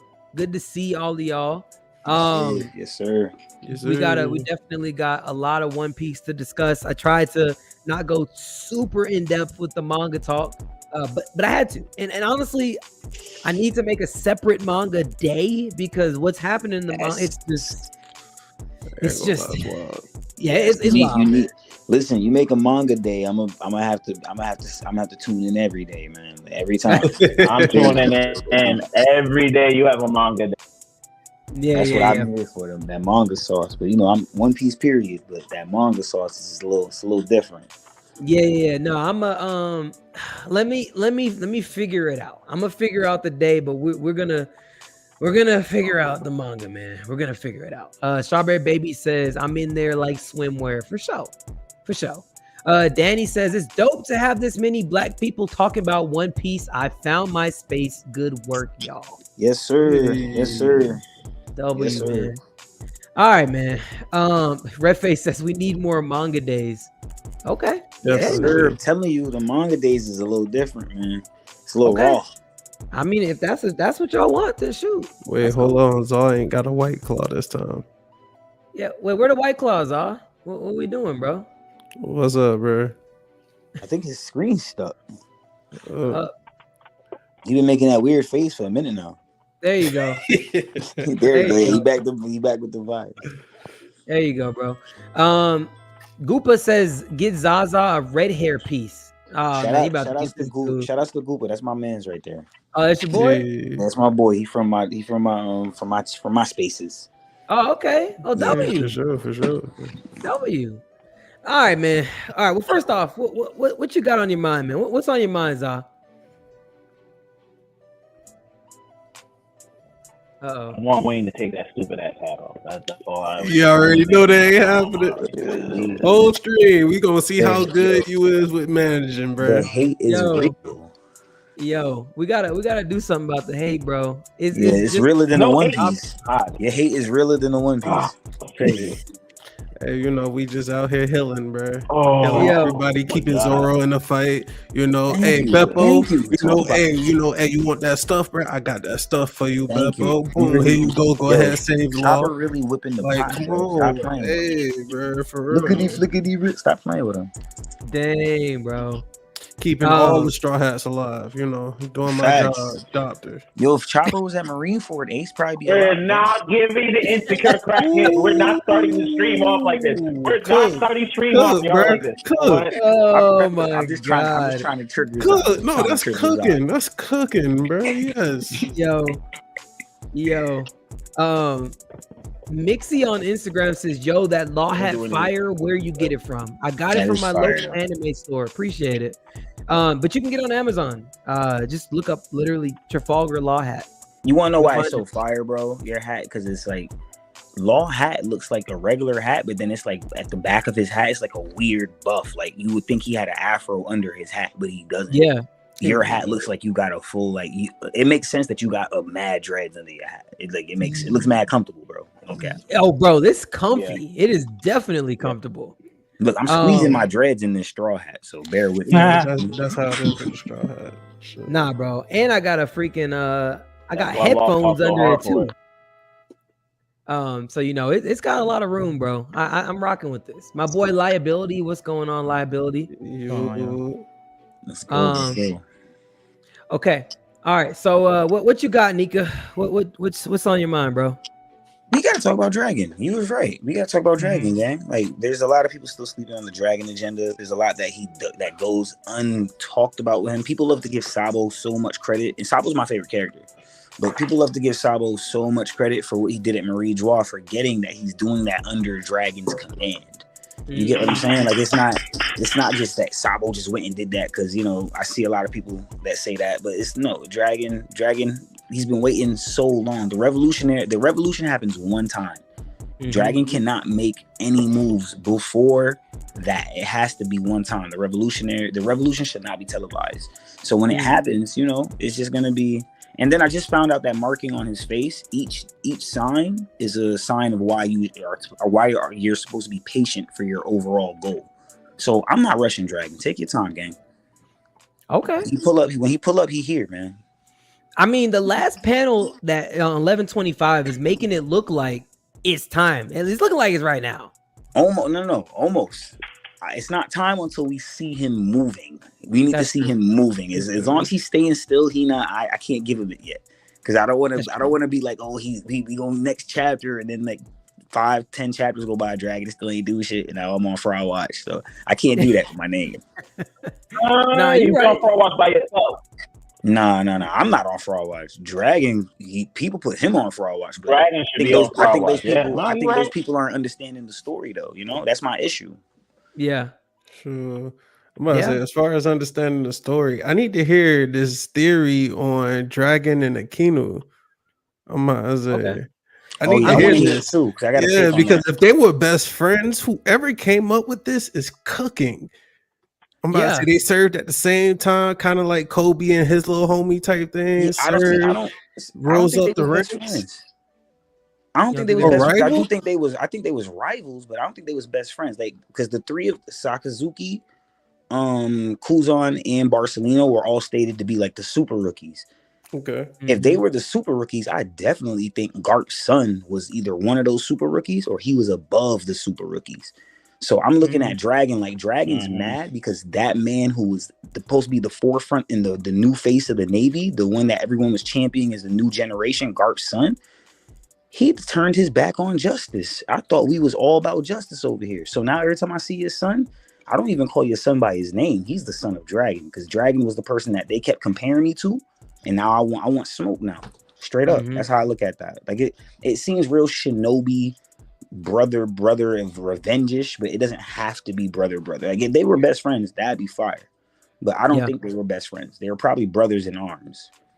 Yeah. I mean, again, it makes sense. The ages match up perfectly. You could do a parallel, like you were saying, Wayne, with the Kobe and Helmeppo. If they do want them to be like friendly and not just rivals, I'm interested. Seriously. Like that would be a good story to have, like maybe Dragon and Akainu. Maybe that's part of the reason why Dragon left the Marines. I mean, I don't know. I don't know. That theory of Dragon and Garp working together too a little bit too. Yeah, see, I have my very own. Yeah, exactly. Reed, no, I have my own theory about that. I'm about to say, Reed, the one who keeps being in my ear about it. It's just like it kind of cooks. I'm about to say it's not as low as a simmer, but it ain't just boiling over just yet. Wait, so you saw that? So you saw the episode? Y'all saw the episode with Garp versus Kuzan? Mm-hmm. And the episode where Garp pulls up on Hachinosu? Mm-hmm. Why is it that when Kuzan's explaining sword to teach, as soon as he's done explaining sword to teach, it cuts to Garp, who's doing exactly what he just explained to teach. Like he's legit one for one. He said these pirates Navy officers who've given up their codes, who can make moves on emperors without seeking permission. I'm telling you, Kuzan's part of sword. I think he might. I'm with you on that. He's deep. If he's not a part of it, he's at least aligning his aligning his goals with it. Oh, absolutely, and that's why I think the fight with him and Garp is very important. Yeah, very, very, very important, especially with the outcome of what it is. I'm not going to say anything because I don't think the anime is there yet, but. No, not yet. The outcome. Spoil it. If they're not caught up by now, this is their fault. Hey, bro, I'm in that boat with you, but this isn't my form, so I ain't gonna do that. But I'm like, bro, if you're tuning into a podcast, you should be caught up on everything. Respect people. To hold anybody who doesn't read. Yeah, we're not admins. I may watch it myself, but. You tuning into a podcast about one of your favorite series, I firmly believe you should be fully caught up on it in its entirety. That's true. I mean, nobody else's fault but yours. Thank you. Shout out to Liability for getting me on the right path. And again, like I'll never forget that moment. You told me, you gave me the Zorro moment, bro, and told me if you're gonna do a Straw Hat podcast, you need to read the manga. Yo, that's facts. Yo, Liability, facts. You're goated. That's a fact. You starting a podcast for anime onlys is goated because there's a lot of anime onlys. Absolutely. But you're missing so much. So much. Yep. He got me straightened out. I'm not gonna lie. I was feeling away. I wanted to cry, but I was on stream. But as soon as I logged off, I shed a tear and I was like, you know what? He cooking. And I read the next day. And now I'm caught up, bro. So here we are. Really did read the next day. The next day, bro. I was like, you know what? He right. Either way, what's on your mind, Liability? What you got today, bro? Do we think Queen is actually Frankie's dad? Ooh. I saw the post on that one. And honestly, bro, no, not really. But it would make sense because if you look at them, their characters, the dancing and shit, you got Queen as like the head of the entertainment in there, all that shit, like idol type thing. So I ain't gonna lie, it would make sense. Their energy and personality is too identical. Science, not robot, but cyborg type thing. Like it would blend too perfectly. Like for it not to be true. I just love how Oda randomly drops little shit like that, not like in the wild, not even in the actual fucking series. It's like, oh yeah, just Beaver card here, SBS over there. Yo, his SBS reveals are crazy. He does that shit way too much. I'm like, does it, no, it's not he does it too casually. Yeah. Like, I'm like, Oda, bro, you can insult that in the manga? Hi, bro. Bro, you just gotta casually you know. Don't think you can get hit. Has a legendary named sword. Sorry, I forgot to mention that. Yeah. Yeah, Oda a fool, bro. But you already know how Oda do, bro. Danny says Dragon is the world's greatest criminal. Why? This man is the son of the hero of the Marines. He's been gathering commanders in rebel countries for years. He's not the most dangerous for no reason. I agree. Redface says Garling is going to face off against Dragon. That's the first big thing we'll see him directly involved in, I think. I'm about to say, you already know my theory on Garland and stuff, bro. I think Garland, personally, in my opinion, nobody may agree with me. Garland's a op. I'm about to say that boy ain't really working with the Celestials, bro. Nah, bro, he's what's his face? Eames' dog. Like he's Eames saw him as a little puppet. But it's just like it's hard for you to be his puppet when you sent Shanks down in the chest with the devil fruit. It's that part. Maybe he's like super deep undercover sword. Yeah, bro. Like it's just like, yo, if you really his dog, bro, Shanks wouldn't be here.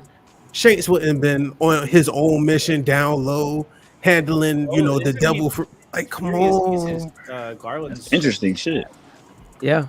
Garland is because if you look at it, bro, all the elders Gorsei, they were all Emu's dogs, like basically. Besides Saturn having his little mess up Saturn barbecue type thing. Yeah, but Garland, bro, it's just like, yo, one, they don't like you, so they have to not like you for a reason. And it has to be for the fact that, hey, you probably color just outside the lines type thing, if you get what I'm saying. So yeah, I'm gonna say I think Garland has his own little plan. I think they don't like Garland because Garland is just somebody who's supposed to be under them. So now that Garland's being brought to the table, they're like, hold up, word? He's the guy who's hired? Like Emu came through with the Donald Trump energy, like you're fired. Had a replacement within 24 hours, for real. Within 5 minutes, literally. Like, the guy died. He died while under the Gorsei? Walking into the room. It's kind of crazy. Would Holy Knights be under the Gorsei? Yeah, I think so. I think it goes Emu, like Gorsei and Holy Knights. Because he was promoted from Holy Knight. I'd say, wasn't Garland the leader of the Holy Knights? Yeah, that's the Holy Knight. Yeah, he was the commander. He's the supreme commander of the Holy Knights, and then he got promoted from supreme commander to Gorsei, which means if Shanks has a brother, he's technically supposed to be the one that gets promoted to the new commander of the Holy Knights. If that's true, though, if that's true. Well, that would second that whole twin theory. It would. Even if he has a twin, I still believe the person that was in the chambers with the Gorsei, that was Shanks. I don't think that was his brother. That was Shanks. Thank you. But he could still have a brother. That doesn't take that away. Yeah, that's true. A family of snitches. All right. Boy, you're terrible. We gonna get Zaw started on slander, bro. Ready. All right, let me see. Danny says, I think Garland takes out Shanks on some Jiraiya tip. Absolutely not. What? That's kind of father versus son. That's Blackbeard. That's Blackbeard. That's Blackbeard. Yeah. That's Blackbeard. Blackbeard's killing Shanks. That's all. Blackbeard's killing Shanks. I don't think Shanks is dying. I think Luffy's beating Shanks. Yeah, I think Luffy's beating Shanks. Luffy and Elbaf? I don't think we get something as wholesome as Luffy beating Shanks, bro. Luffy Shanks will be one of, if not the last fight. Okay. Y'all really think we get that something that wholesome, bro? Yep. Yeah, I think we really do, and I think it's going to be in a Davy back fight. Yep. That's my theory. But if it's a lead up to what happens in a Davy back fight, that would have to be before the Blackbeard stuff for me. Yeah. Blackbeard gonna kill him. No. I mean, Shanks gonna put Blackbeard in an eye patch. That's what I think. That was your open his eye. That was your theory. Okay. Yeah. Shanks is like All Might in this show right now.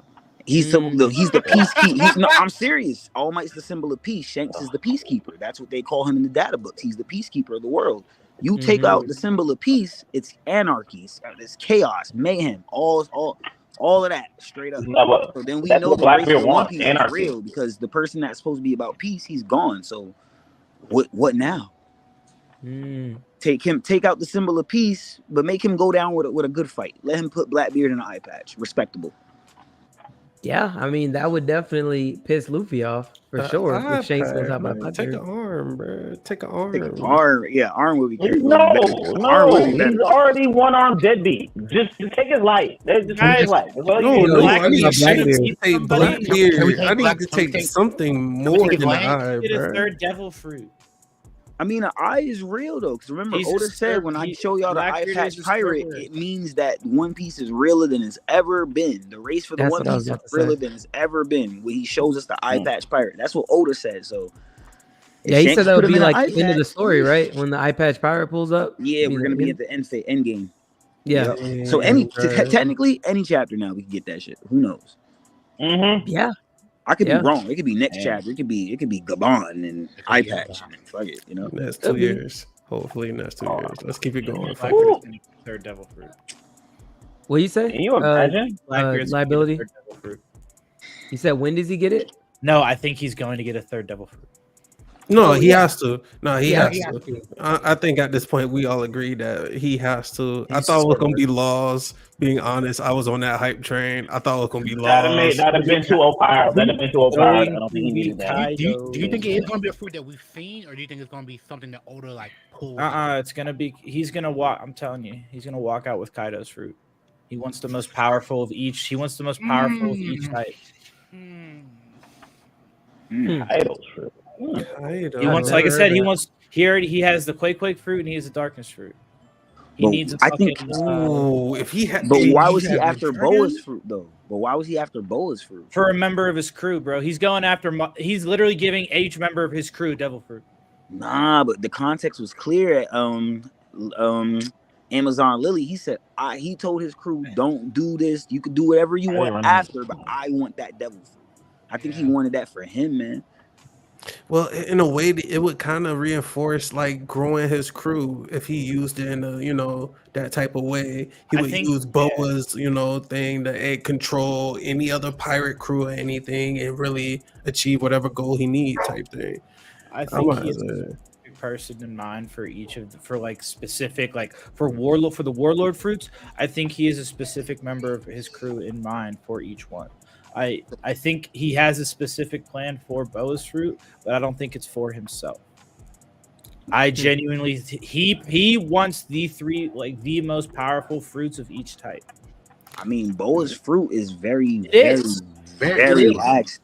Think about this. He told his crew, don't approach her without caution because it means death, and then snuck her right after.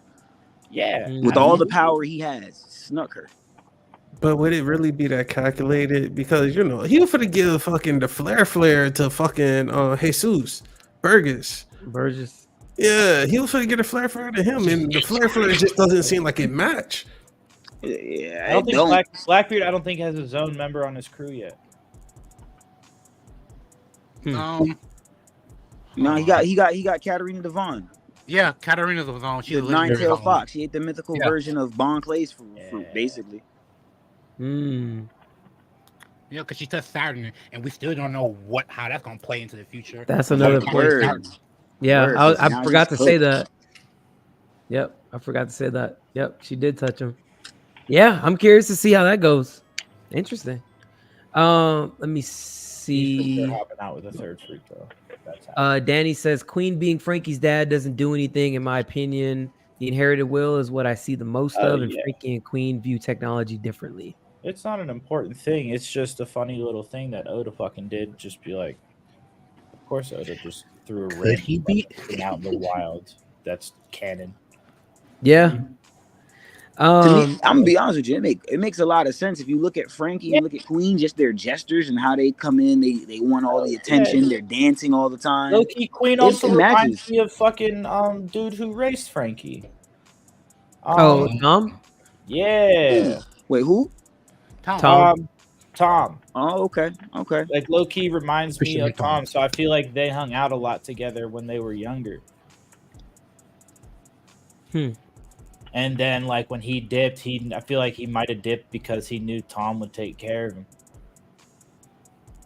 Nah, remember, Frankie, he randomly wound up on the island, and then Tom found Frankie. So those two things might be unrelated.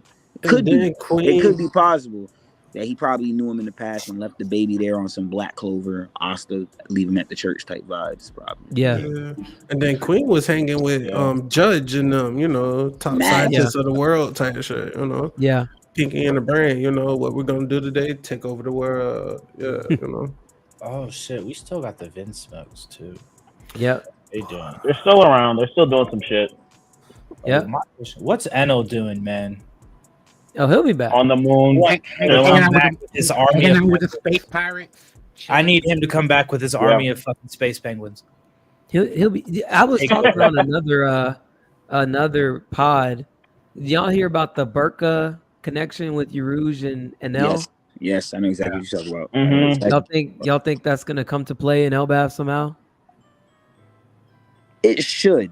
Otherwise, I think it's either that or Yarouj is cooked. Because like it's this late in the series and he ain't come back worth nothing yet. He might have just got his power taken or something. I don't know. Yeah, I think he got folded like an omelet long time ago, man. If we don't see him again in this series, like how a lot of fans like to say, the next series after One Piece, maybe he'll show up again and be a big thing. Because if you don't pull up now, like in the next arc, it is routes for him. Yeah, I mean, it would make sense to connect it. I mean, Yarouj has to get his ones back for Enel basically destroying his hometown. I mean, I don't know why you would put those two out there where they're from, and that Enel did that without bringing. That would be a perfect place to bring Yarouj in because you haven't seen him. He's one of the supernovas we haven't seen. I mean, it almost has to happen now. Yeah, I feel that way too. I want to trust Oda because Burka, the Sky Island Burka, is named Burka from the city on the moon. You know what I'm saying? The ancient civilization that was on the moon, because that's the ancient, that's the real ancient civilization of Burka. So there's always leadway for Yarouj to come back in because of the Sky Islands, and now we see Sky Islands are a real big thing. So we could just find him on any random Sky Island right now and really go from there. Oda would just have to make it make sense. But it's weird because he did say Blackbeard was the key, and I noticed something weird. A lot of people give me pushback for this, but I don't think it's too uncanny because with Burgess's devil fruit that we see, it's like the buff fruit or whatever, but he could power himself up, buff himself up. When we saw Yarouj, he has a fruit that's kind of similar to where he could give himself amps. Yeah, he used a technique that's called retribution from the fruit he has. But what if the original facet of the fruit is he could just also buff himself? You get what I'm saying to you? So if he could buff himself, what if the fruit that Burgess has, what if he off Yarouj for it? That's also a possibility. I'm not even gonna lie. I've always thinking that Jesus, like Burgess's fruit, is just an upgraded version of like power washing simulator. Yeah, that's an option too. I did consider that. It could just be the upgraded devil fruit. Because like with Yarouj, he had to take damage and whatnot to and then build it up. But look, that's just one move. We didn't get to see a full fleshed out Yarouj. That could have been that could have just been a move from the devil fruit. The original devil fruit could have just been I could just amp power. But if he's taking hits from power that's probably more than he was amping, then why not take the amp from where he's getting it from if the devil fruit works like that. And notice Oda hasn't dropped any lore on Yarouj. He hasn't given it, besides the Burka stuff. We haven't gotten no devil fruit stuff in the SBS. We don't know the name of his fruit. We don't know what's going on with it. So it's not like it's weird. It's weird as hell. I'm not gonna lie. You bringing up Yarouj put something on my mind. Maybe he's the one waiting on the island for us to pull up to Elbath. I've heard that. Because I haven't anyone thrown out one hour. I'm like, we have not interacted with him at all. He's the only supernova left. The only one. He's the only supernova that also said, yo, at Marineford, he said, yo, Blackbeard, when he was watching it at Sabaody, he was like, Blackbeard is the key. Like, he knew, like, going forward, Blackbeard was going to be the one that holds all the cards. So did he go to join up with Blackbeard? Is he on Pirate Island? Is he part of, like, Blackbeard's Grand Fleet? Is he someone that's on one of those Titanic ships? Like, is he like a headliner now? Like how Hawkins was? Like, who knows? Like, you know what I mean? There's a lot of options you could go about with Burgess. It's just really weird because we haven't gotten anything about this guy besides the Sky Island shit. Yeah. W, man. Okay. That was a good talk. Good talk, man. Hey, did I already ask you liability? What was on your mind? I can't remember. Yeah, I brought up the Frankie Queen thing. Frankie Queen. Got it. All right. Foley. What you got, bro? What's on your mind, man? I'm not even gonna lie.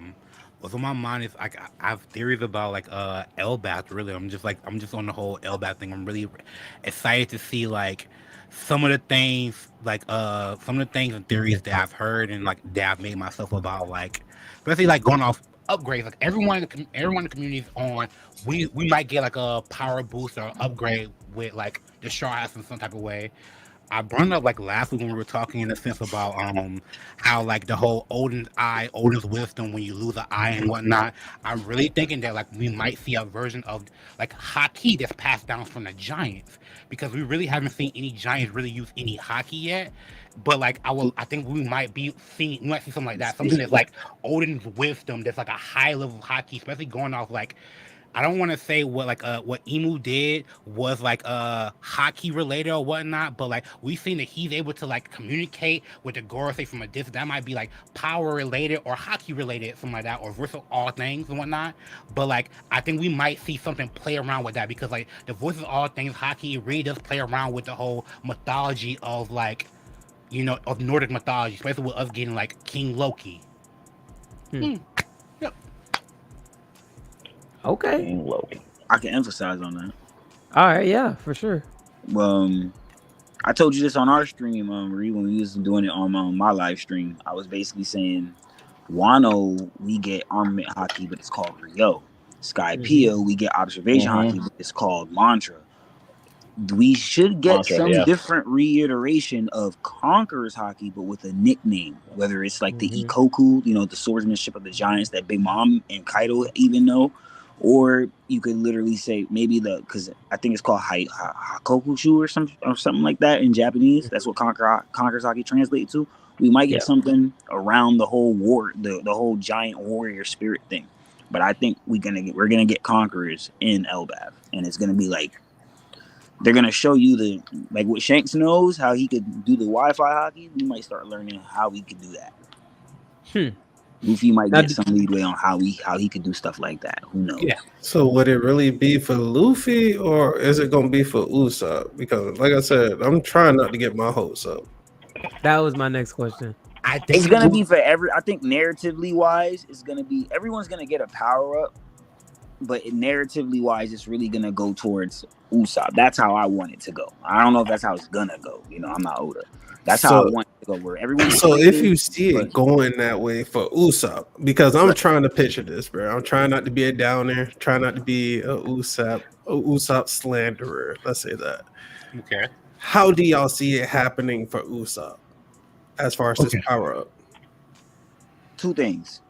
I'll say two things. For one, when Usopp think he's tough is when he's acting like the Giants. Going back to the fight where he fought Perona, he was able to do what he did to her off shock value, the same way Zoro kind of did it to Monet, but he did all what he did. He like smashing the hammer down, all that. But that was all off of impersonating the Giants. You get what I'm saying? He was even dressed like them in Thriller Bark. He was dressed like a giant. He had the cape on, the LBAF stuff going on, big hammer, like I was saying. So he would have to, all this stuff we're running away and this, that, and the third, he has to throw that out the window because the Giants aren't going to be fond of that. He has to live up to his so-called mentors. You get what I'm saying? So he would have to actually, he would have to face his fears. He faced the man in the mirror type shit. Otherwise, than that, he seems to trust Kabuto a lot. His like in Wano, we saw him like he was like, Kabuto, I need your help. So he could get like some type of devil fruit weapon, maybe. If not that, then I would say something with a hammer, because like I said, with the hammer, with the giant stuff he's been doing, something that makes him calm. It doesn't have to be a super power up where it makes him like, oh, he has Thor's hammer. I don't think it's gonna be no lightning hammer, nothing like that. But something that will just make him more confident, and even just holding it would make him more calm. Because when he was portraying the giants, it seemed like he was confident as hell. So I would want something that would bring that out, to where he can, like in Film Red, his father said, like, you're finally calm. You can use your hockey now. So he needs something to calm his nerves and make him say, you know what? I might be fodder, but I can stand right here and still know my body. Like, I'm good. Right. You get what I'm saying? Because if he doesn't do that, he's never going to be able to tap into that great obs that we keep seeing. Okay, I can mess with that. Anybody else? Oh, I'm a hop on top of that a little bit. I'm gonna add a little bit to that. Honestly, I think he might like, if they really do play around with the whole observation thing, he does get advancement in observation, he might just look back home to like his girlie that he that he cares about on the island. That might be his, like, I hate to use like a flash term, but like his pillar, the thing that like makes him like really like center himself again, the calmness. Interesting. Yeah. Okay. Yeah. I mean, like, my thing, which of course my biggest theories was them having a training arc with the red-haired pirates. So him learning something directly from his father, I think would be, yeah, I know. I that would be not only wholesome to happen, but I mean, his father is apparently this cold sniper. That would be pretty. That'd be a good moment to have him at least teach Usopp something. And I mean, as far as I know, his father's not a coward like Usopp, as far as we've seen in the show. So maybe he freaked out when he was like, I don't know if I'm ready to meet my kid yet. That was his kid. Like, I don't care. That's cowardice. That was seeing his kid. Like, right, the man was ready to go up to Wano. This man, like, ready to move for the One Piece. Like, sir, he is scared to meet his kid. That is the definition of cowardice. Yes, it is a very valid point. But it is still cowardice nonetheless. It is a very valid point. I hate to defend it a little bit, but like a lot of dads in One Piece is not ready to be around their kids. That's a fact. One Piece is the anime for deadbeat dads. No. Hold up. I want to say something about that. Because Dragon was overseeing Luffy as a child, and Luffy didn't know that, and he even came and saved his life once. We saw Film Red, not canon, cool, but we saw what Shanks did for Uta when, letting it be blamed on him, and when he pulled back up to save her life. You get what I'm saying? Like, so what about Kaido and Judge? We just got Kuma. I should have mentioned Kuma first, but Kuma, he just did it all for a kid that ain't even, what I mean? Every anime is gonna have their Piccolo, bro. Yeah, but it seems like when it comes to every anime is gonna have hero stepdads. Yeah, but Yasop is the only dad in One Piece that we literally see scared to actually meet his son. He's a deadbeat. About all the other dads. He came in the right. When it comes to like how you said cowardice, he's the only one that displays that. That's the only dad in One Piece that displays that. I'll never give you that, bro. That was kind of crazy. Nah, I mean, look, he a black man with dreads, bro. They had him looking crazy as hell. I ain't gonna hold you. He don't want to be his kid. God damn. I felt that in the heart, bro. I got two. Yeah. Ree, I know you feel me. I feel you, because I literally, every couple of streams, I'll get cooked and say I look like Yasop. So I feel it, bro. I be getting flamed, bro. People jumping in the chat saying I look like Yasop. So hey, live action Yasop right here. Go ahead and apply, bro. I'm about to say they taking everybody. Hey, no, my boy Ree is valid. I'm gonna just say my boy Ree is valid. Stop playing. You see the law hat. Stop playing. Hey man, you know what time it is, bro. Y'all know what time it is. No, in fairness, his dad is a coward in that way.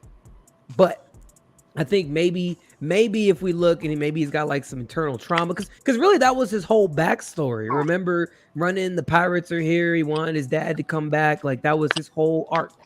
If he gets that trauma right resolved, maybe that'll help him grow and develop as a character. Having that moment with his father, he won't be so scared anymore. Maybe they develop him in that way. Maybe that's what he's needed this whole time. Because that was really the whole reason he was doing what he was doing on Sarah Village in the first place. I want to give you slight pushback because you said you would want to have the red hair pirates train the Straw Hats, right? Do you think that it conflicts with Luffy's original goal to set out to have a crew better than his? So he probably wouldn't want to get trained by him, or do you think that it would coincide more with the Mihawk point where Zoro set out to be better than Mihawk, but he still had to get trained by him at the same time. But he didn't get trained by Mihawk. He did. No, he did. He got trained by the monkey that copied Mihawk. Mihawk taught him hockey. Thank you. That's what I keep trying to tell people. So whatever. Remember, he didn't really mess with swordsmanship, but he taught him how to use his. He taught him hockey. Yeah, Zoro said in Alabasta after he did what he did to Mr. One, he said he doesn't consider himself like that until he could draw out that ability whenever he pleases.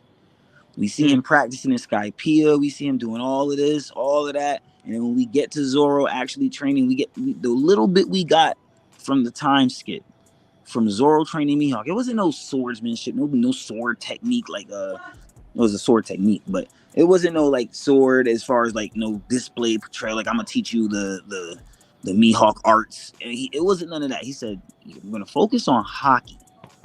This is what I need you to learn because hockey is that much of an amplifier to swordsmanship that if you don't have it, you're probably not gonna stand a chance. You know, so you had to be taught that."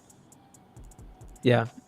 So how do you feel about how you feel going back to the original question I was saying though? How do you feel about what I was saying as far as do you think it conflicts with what Luffy said as far as having a crew that's better than Shanks' crew? So I wouldn't want to be trained by Shanks' crew, or do you think it's okay like how it is with the Mihawk thing with Zoro, even though that was very contextual to circumstance? First.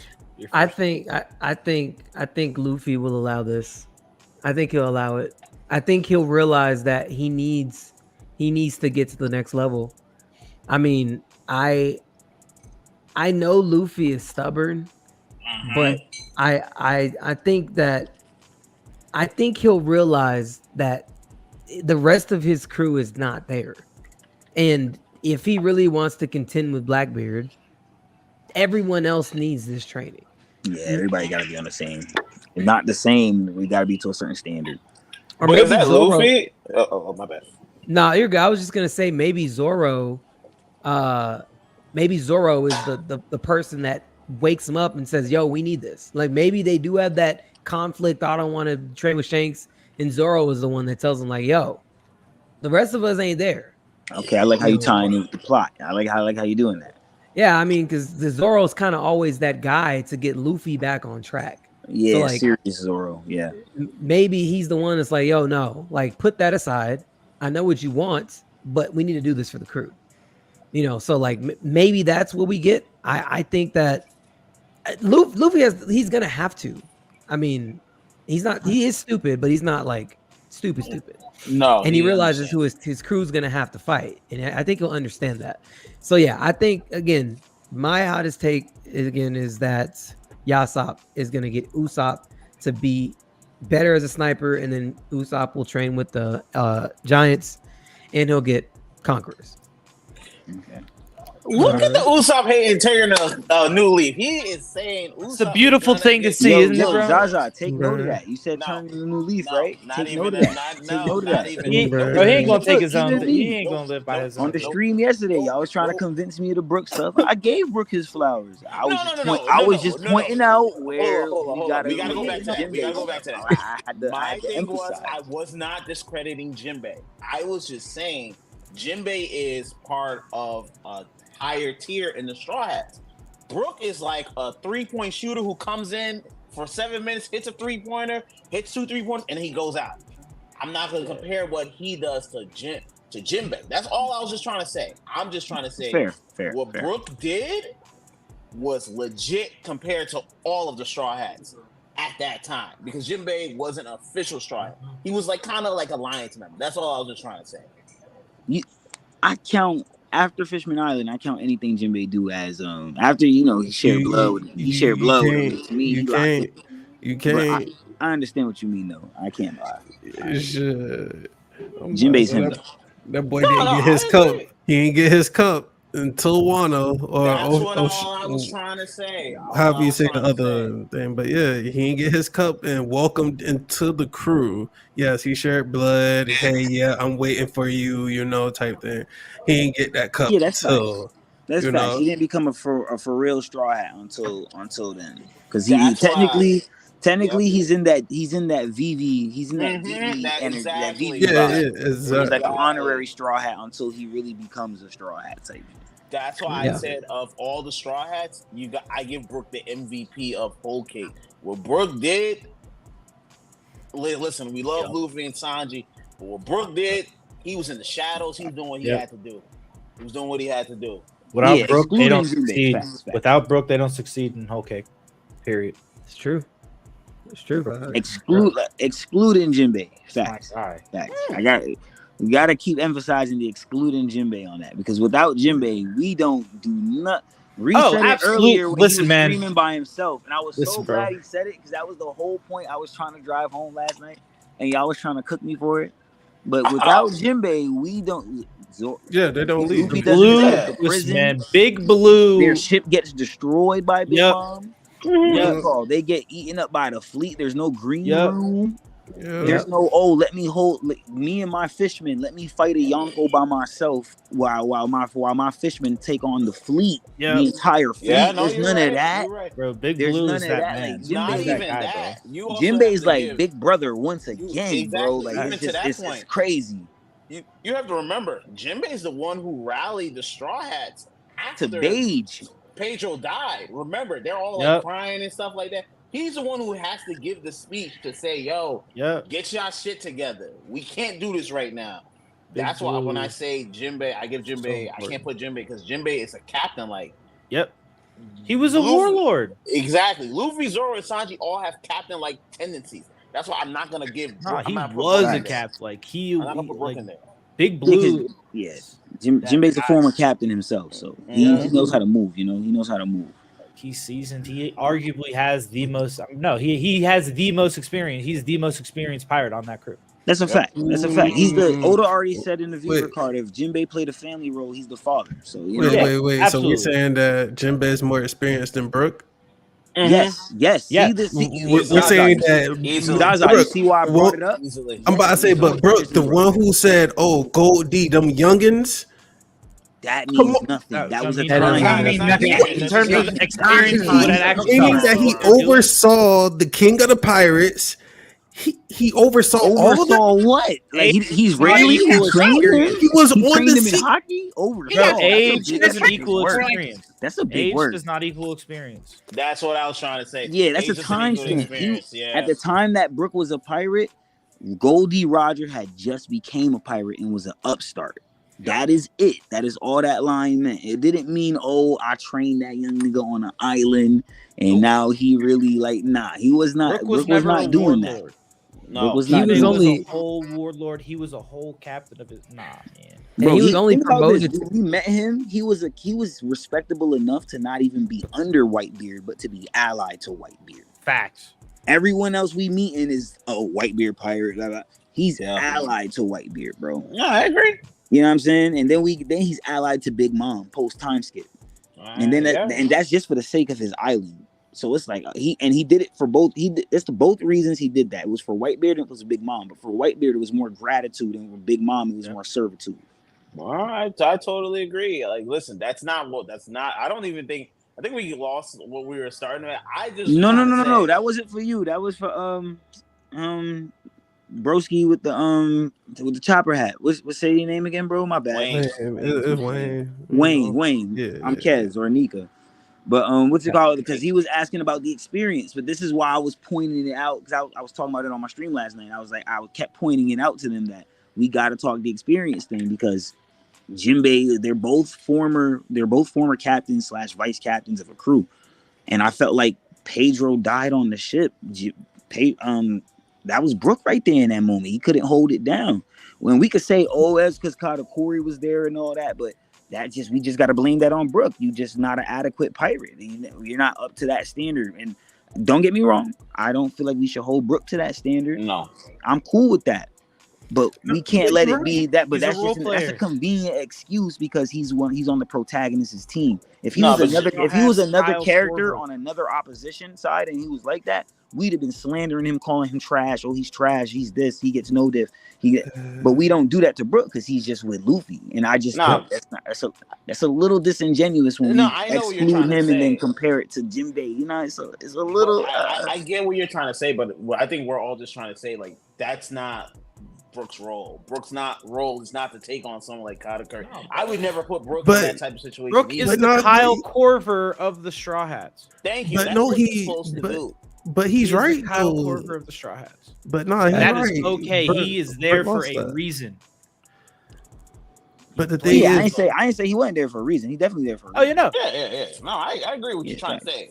I'm just like, Brook's thing is more of like the shadow type of work. Like same thing with Robin. That's why him and Robin work so well together, because they're both like the shadows. Yeah, we took this person out. Yeah, that's why they teamed up with Wano. True, but watch this. Robin be getting her 1v1s though. That's why I was bringing that up. Like Brook, I did feel like let me not slander Brook, because this is where I usually slander Brook, but I just do that for fun. It's not really Brook's problem. It's the author's problem. Why did you rob Brook of a 1v1 in Wano? There was plenty of combatants to share. Well, we kind of consider Brook amongst the weaker few of the Straw Hats, which I was trying to go back to that point earlier of how we were saying that Elbath is going to be a training arc, and that it would be Zoro that talks Luffy into, hey, let's do this. But what if we get something different from the weaker half of the Straw Hats? The ones that had to look at themselves in Wano and see that, hey, Chopper, damn, I couldn't do shit. Even with these Rumble Balls, I couldn't do shit. Usopp, yes. Hey, Usopp and Nami, now that she got Zeus, and Usopp kind of, they couldn't take out OT or Page One type thing. And, they actually get to see their weakness, and yeah, they may have contributed, but not enough to like give them that confidence of, okay, I'm a Straw Hat type thing, Okay. So what if they are the ones to like push for like, hey, we don't want to keep getting left behind while y'all take on the big fights. We want to actually contribute. So hey, yeah, let's do this type thing. Okay, Wayne. So what if we have a scenario where Zoro is speaking up like that, and Zoro's the one that he says something where along the lines of, yeah, the Straw Hats could train. Some of the Straw Hats, like the upper tier Straw Hats, could train with giants and learn these masterclass techniques and whatever. But what if we have a small time arc where they're like the Straw Hats are just training amongst themselves? Because I feel like that's all that's really needed. If the Straw Hats could really just train amongst themselves, like Robin's already using Fishman karate. Get up with Jinbei.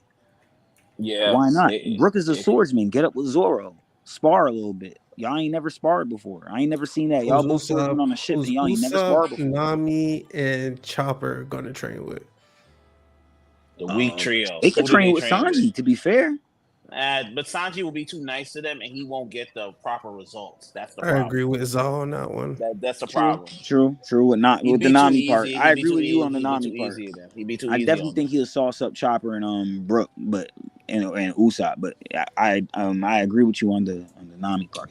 That's why I look at the Monster Trio. They're not really good trainers because they don't know how to talk, or like they have their own way, but I don't think it would work for everyone in the weak trio. They kind of got to figure it out on their own. Like I think that's what Zoro and Brook training though. I'm sorry, they should have been sparring.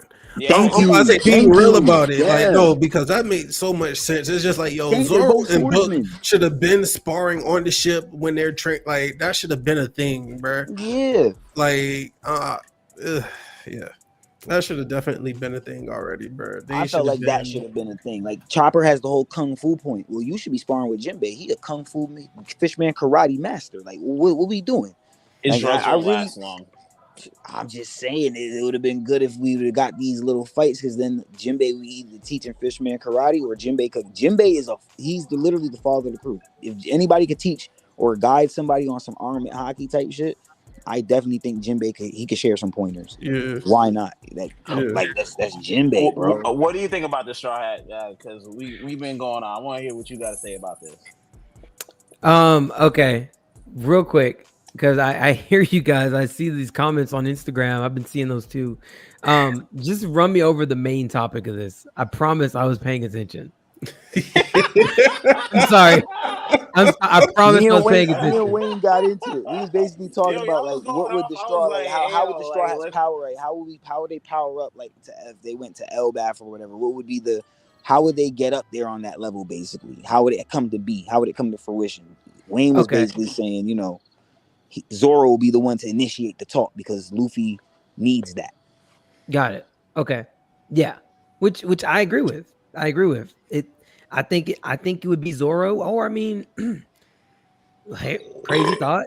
If Usopp awakens conquerors, what if it's him that inspires them to go for it? Because now he's actually achieving his dream of being a brave warrior of the sea. I mean, I don't know. I mean, if he accomplishes it, I'm the brave warrior of the sea. Hey man, get on board. That makes sense. I don't know. This one inspiring them all. Yeah, that makes sense. I don't know if I want to believe that because I still don't like him enough to like that theory. Okay. I was waiting for it. Yo, I'm gonna keep it a buck.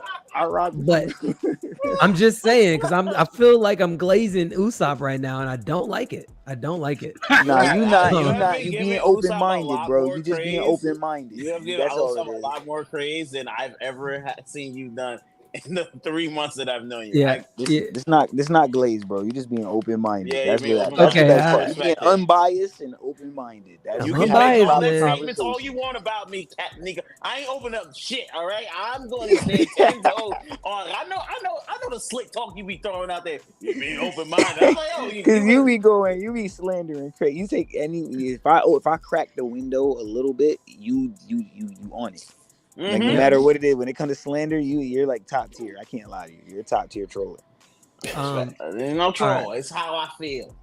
I do have a question. I'll ask it in just a second. I gotta ask these Instagram comments or read them because they like, oh, they don't even think I see them. I see y'all on Instagram, man. Hold on, I know you can't, but I see all of it. And I wouldn't. Let's see.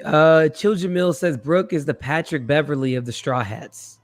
Come on, that's disrespectful. That's disrespectful. We literally just said he's Kyle Korver, or if you want to put old Kenny Smith, he hits his shots when he's wide. Like, come on, bro, like, stop. He's there for a reason. Patrick Beverly. One could argue he's prime J.R. Smith. Oh, okay. J.R. Smith, okay. He's prime J.R. I can really prime J.R. Smith. Okay. It's very valuable when you. Yeah, I can send it. I can see. Yeah, but J.R. Smith. He's hot. The only memorable thing for me with JR is the playoffs with LeBron. And, I mean, that's not a good moment for him. It's not. All right. Children Mills, we already went through that. Jinbei was a captain, all caps, 3x, 4 exclamation marks. Dang. He was. Okay. Yeah, we know. He says Brooke don't really want smoke like that. Wait, what?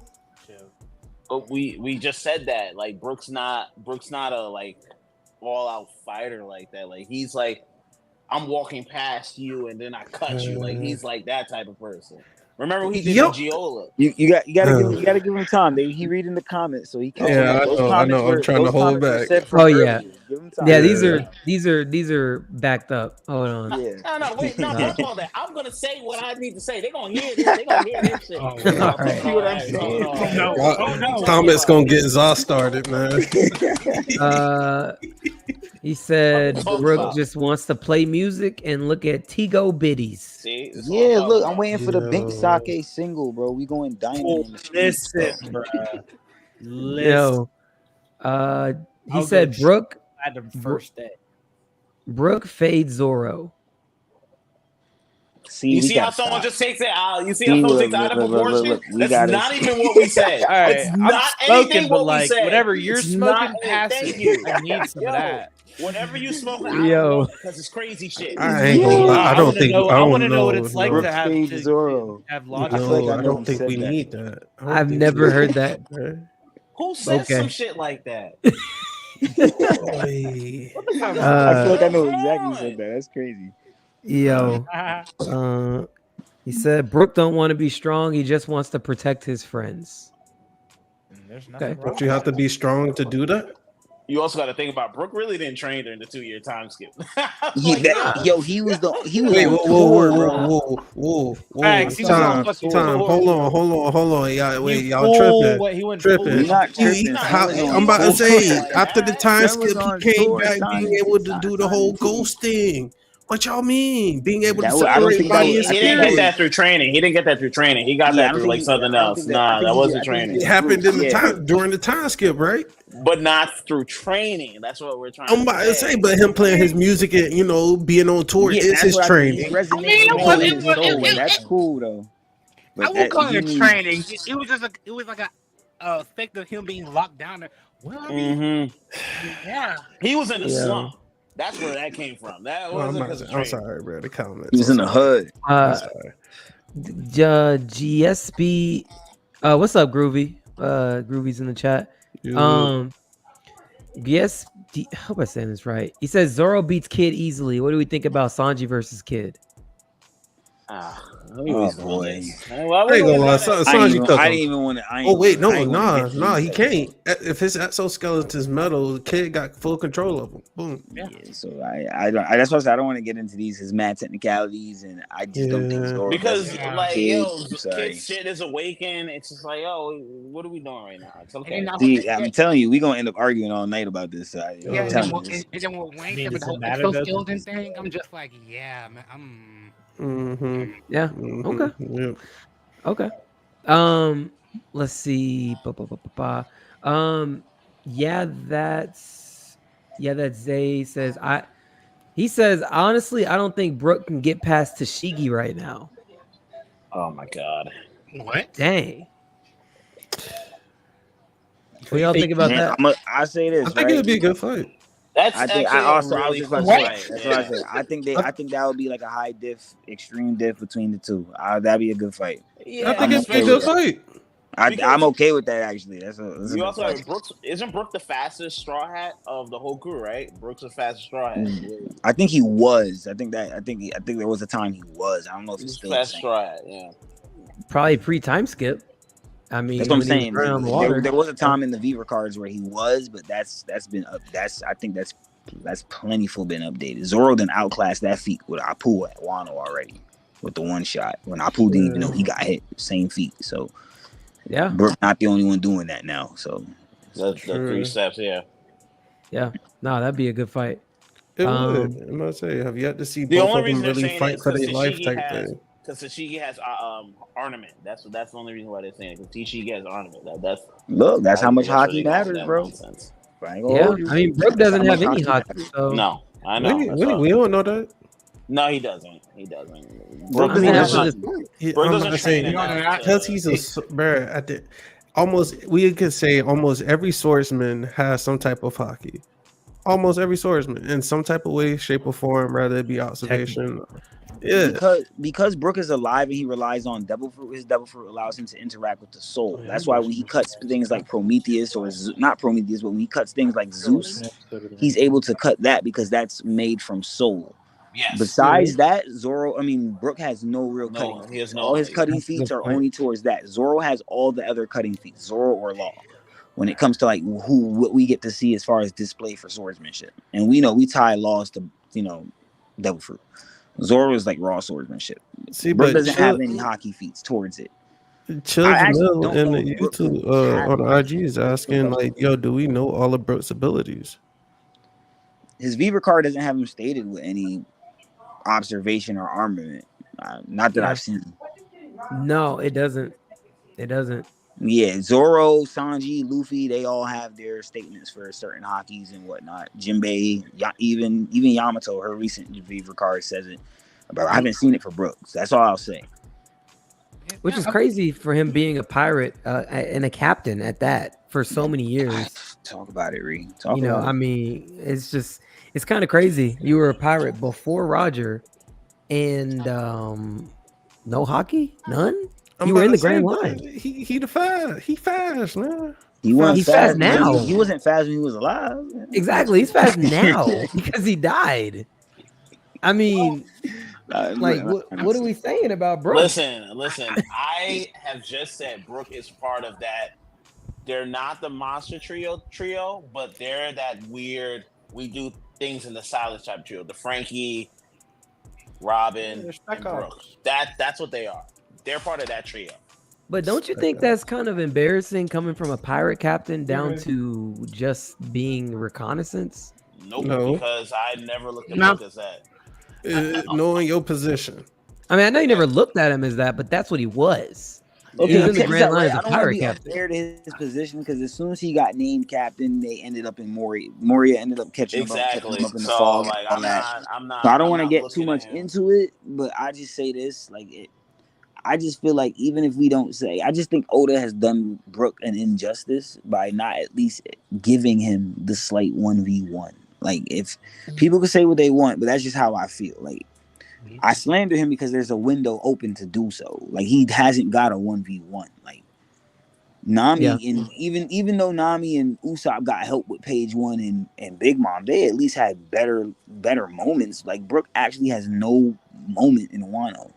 Like, as far as like Onigashima, he holds her, but that wasn't like an emphasized moment. Like, you know what I'm saying? I would have much rather Brooke had taken on a CP. He could have started taking on a CP's like a clash with a CP, a Cypher Pole agent, and then somebody come and interrupt the fight, like Drake and Apu, like how they did it originally in the first place. Because to me, it would have been like, all right, we know he's not strong enough to be doing all that, but dang, at least he get a feat with being able to clash with the dudes. You know what I'm saying? Now we could upscale him for power scaling reasons and say, like, at least he's doing something. We didn't get to see really. He did enough. He's fodder control. Every time we see him, he's just like fodder control. He cut Zeus. Remember when Frankie rolled on Big Mom's face with the motorcycle? He cut Zeus again, and he gave Zeus to Nami. That was a dope gag moment. I'm talking about a serious moment. I'm talking about a serious moment though. Like, see, I don't want to resort to saying he's a gag. I don't want to resort to saying he's a gag character every 5 minutes though. Like, I respect more a black man being in the anime, even if he is skin and bone. Like, no skin and all bones. Like, I want to hold more to you than that. This is why Usopp gets played the way he does. Like, we want to see more from him. We expect more. And I expect what I expect from Usopp. I think we get a Brooke awakening in Elbaf. That'd be dope. I'm all for that. I think a lot of potential for a lot of people to do. Elbaf's going to be a fantastic character development arc. Man, I'm all for that. See, I'm not against any Brooke anything he gets in the future. I'm all for that. Bring it on. You know what I'm saying? But if the opportunity is there to slander, I might. I'm gonna ask now, temper it real quick. I have to bring up Chopper, okay? Just temper it for a second. Goodness. Okay. But my question is, was being in Elbaf with the Giants, do you think that Chopper will get some training with the Giants with his Monster Point form? No, because that's not his goal or his dream. Well, I understand it's not his goal, but his goal is to protect his friends. And just that's the same reason. Brooke is hold on. Let me go. I'm saying, remember with Chopper, his whole thing with Monster Point from the jump was I wanted to do it to be able to protect my friends. Even using the multiple rumble ball. I mean, back in Innie's lobby, him doing it. I'm gonna do this. I don't want to do it, but I know I need to. I want to protect everyone on the island. And then he mastered it. Time skip so that he could use it to protect his friends. He's used it every time to protect his friends. He knows he needs to get an upgrade with Monster Point. What better place to do it than the people that are actually giant? That's your most giant form. I mean, he's a mini freaking reindeer. So to him, that's giant for him, that point. So it would make sense if he trained with the Giants and Elbath to be able to get some kind of power up in that form. I would agree with you, but his thing isn't based off of strength. It's based off of drugs and chemicals. So if he would want to train, he need to go back to Caesar Clown to go get his upgrade.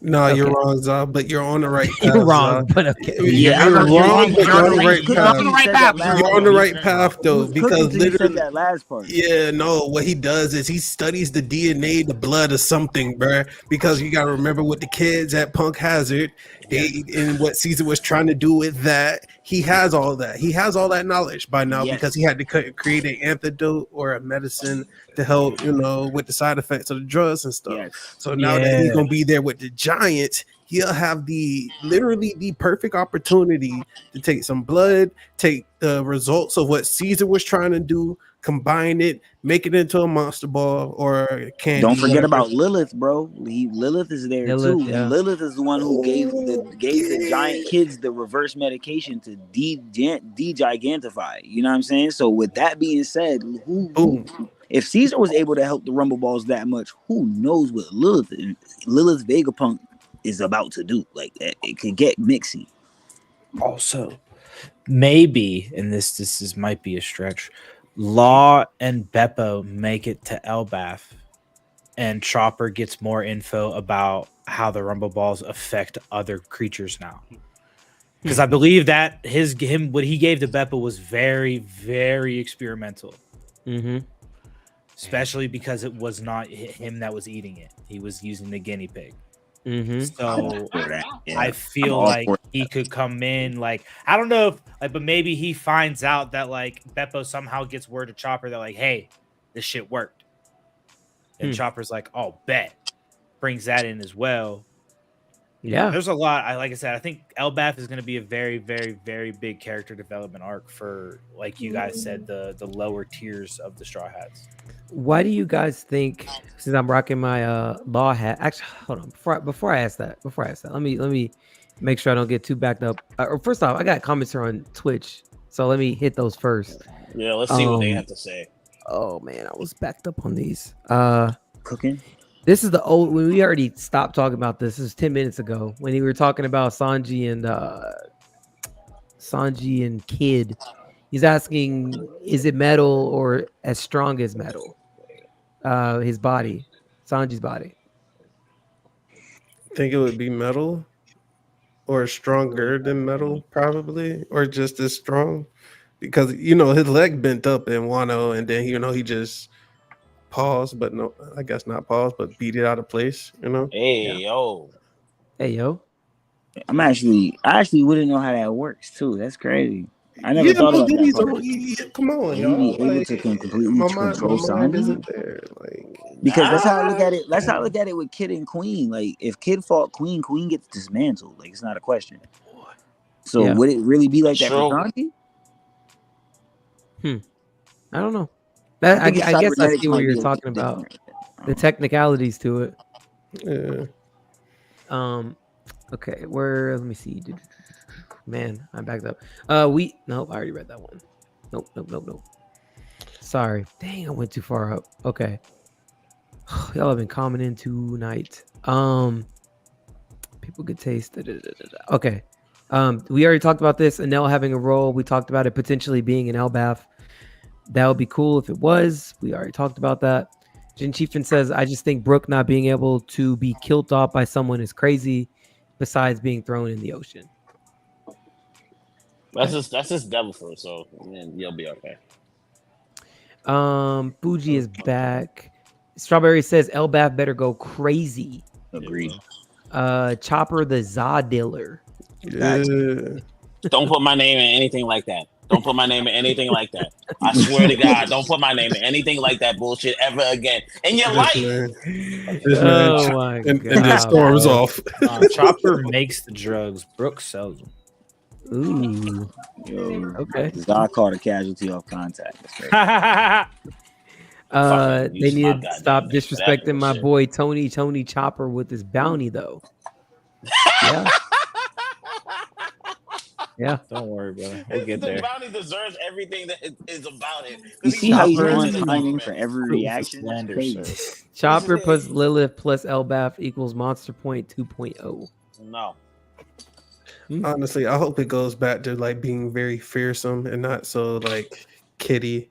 No, all he's cute. gonna turn into another form because he'll get 3 extra minutes of that. Then he'll turn into a grandpa girl or some bullshit like that. That's what's gonna happen. I think he'd be able to give himself mink abilities, like he turn white. We might see a white Chopper with the electro ability. That would be dope. That would be fire. That was a headcanon thing I had, and then I thought about like, what if Law and besides going to Elbaf and probably linking up with Kid if he's alive, what if Law and Beppo they sailed to? What if they went to Zoe, and then Beppo gets proper training with his actual form, Sulong form? Yeah, because he doesn't know how to even though we saw him in Sulong, we didn't get to see him use Electro, and that's a big hint towards the ability. Yeah. Sulong Chopper? Maybe. Wow. Either that or Gear 5 Chopper, one of the two. Oh my God. What's his awakening gonna be? Can we move on past this? What's his awakening gonna be? Yeah. Or Awaken Chopper. Yeah. I swear, I Awaken hate Chopper coming soon. here. I hate every one of you guys in here. Tony the world. Make my fucking hair hurt, everything. Tony the world. Here's some data. Stop Sanji. it. Stop it. Sanji is mutant, not cyborg. His siblings, SBS data book says they are mutants, not cyborgs, and Sanji does not have literal metal in him. His skin is as strong as metal. I agree. I kind of agree with that because I don't look at it as the same. I don't think he's Wolverine and then Kid is just Magneto to him. I don't think. Yeah, it's different. Yeah, it's different. For Queen though, yes, it's that. I mean, if we're going off like the statement, they're mutants. Magneto's a mutant. Wolverine's a mutant. I mean, it could be Metal Steel if you're going off the whole mutant thing. I'm about to say, and then wouldn't the exoskeleton be like metal? Okay, but watch this thing. If you think Kid does that, then you would have to think Kid does he gets a red nose and everything. Wow. I hope he I gets ain't gonna shot. lie, Young Fuji funny for that one. Yo. Okay, that's all of my yeah, Queen is straight up cyborg. Yeah. Okay, I'm about to ask my question, but let me make sure I hit these real quick. Chill Jamil. Wait, god dang it. Okay, I'm gonna have to skip. Chill Jamil says, nah, that's too far back. Thank God. Let me try to catch up. I don't need to hit those. We've talked about all those. Yeah, that Zay says crazy how Oda only shows the Straw Hats to only have drawbacks from using their devil fruit. Crazy how Oda only shows the Straw Hats to only have drawbacks from using their devil fruit. Law has drawbacks from using his devil fruit all the fucking Everybody time. has drawbacks. Everyone has drawbacks. What? He says nothing happens to anyone else like it would have been nice to see something happen with Black Maria since he and Chopper dang near did the same thing. What? I'm not sure I'm understanding. Black Maria is actually in control of her devil fruit. The insecure crackhead has had his shit buffered up with so many drugs at this point. No one cares. Okay. All right. Here's my question. Because I got caught up on those Instagram and Twitch comments.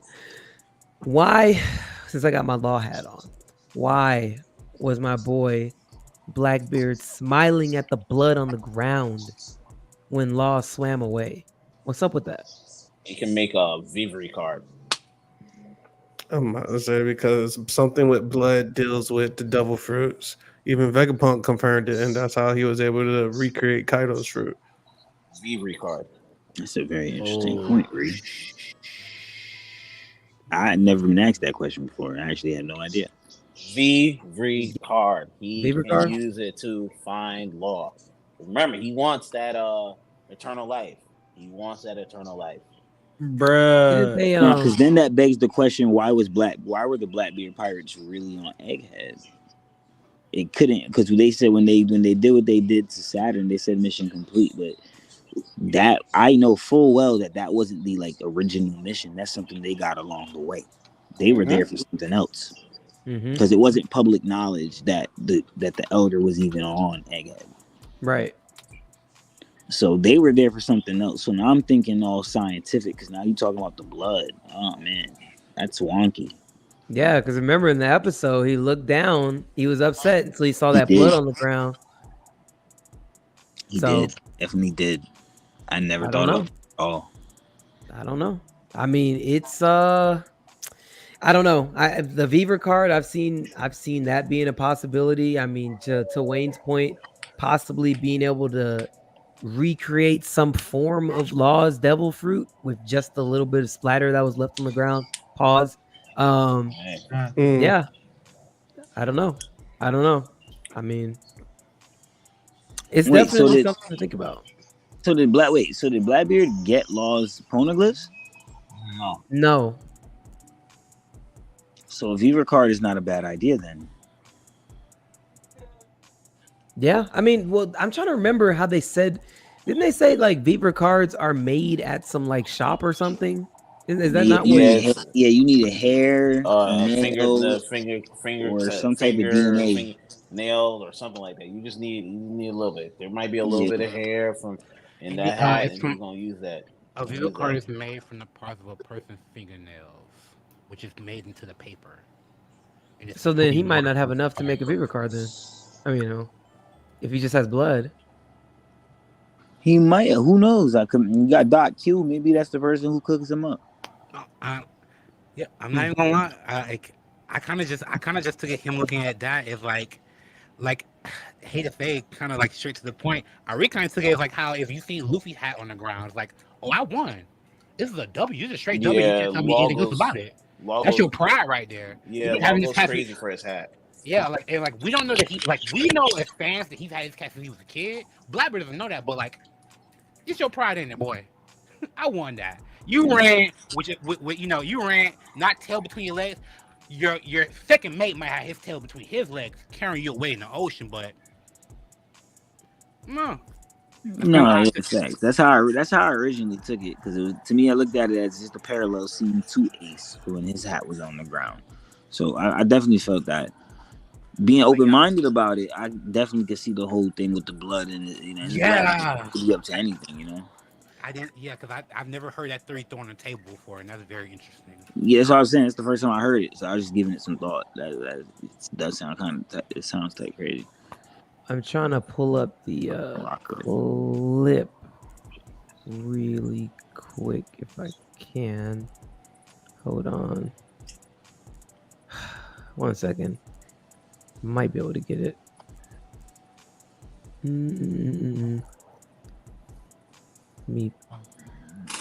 There. Hold on. I think this is gonna show me it.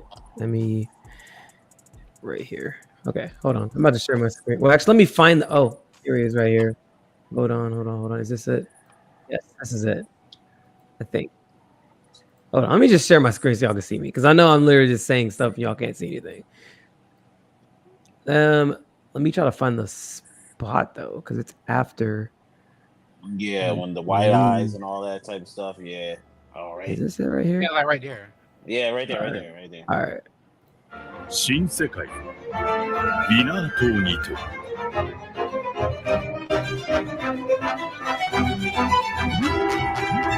Yeah. Nah, but see, that's enough to talk crazy if you want to. You could definitely put an agenda on that. Yeah. That's Blackbeard, bro. I'm sorry. At this point, it's Final Saga. Oda pulling out the stops. He killing people and then promoting people all in the same, like, 2 panels. Anything could happen now. I really do think so. Oda's crazy like that. That's a possibility. Yeah, that could have been just straight gusto, like conniving, laughing. Yeah, bravado. Like I beat him. This is his hat. Cool.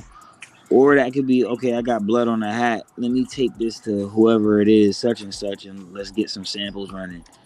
Like, it could really go either way for me. I'm gonna be honest with you. I'm a theorist, so I'm open-minded like that. I'm with it.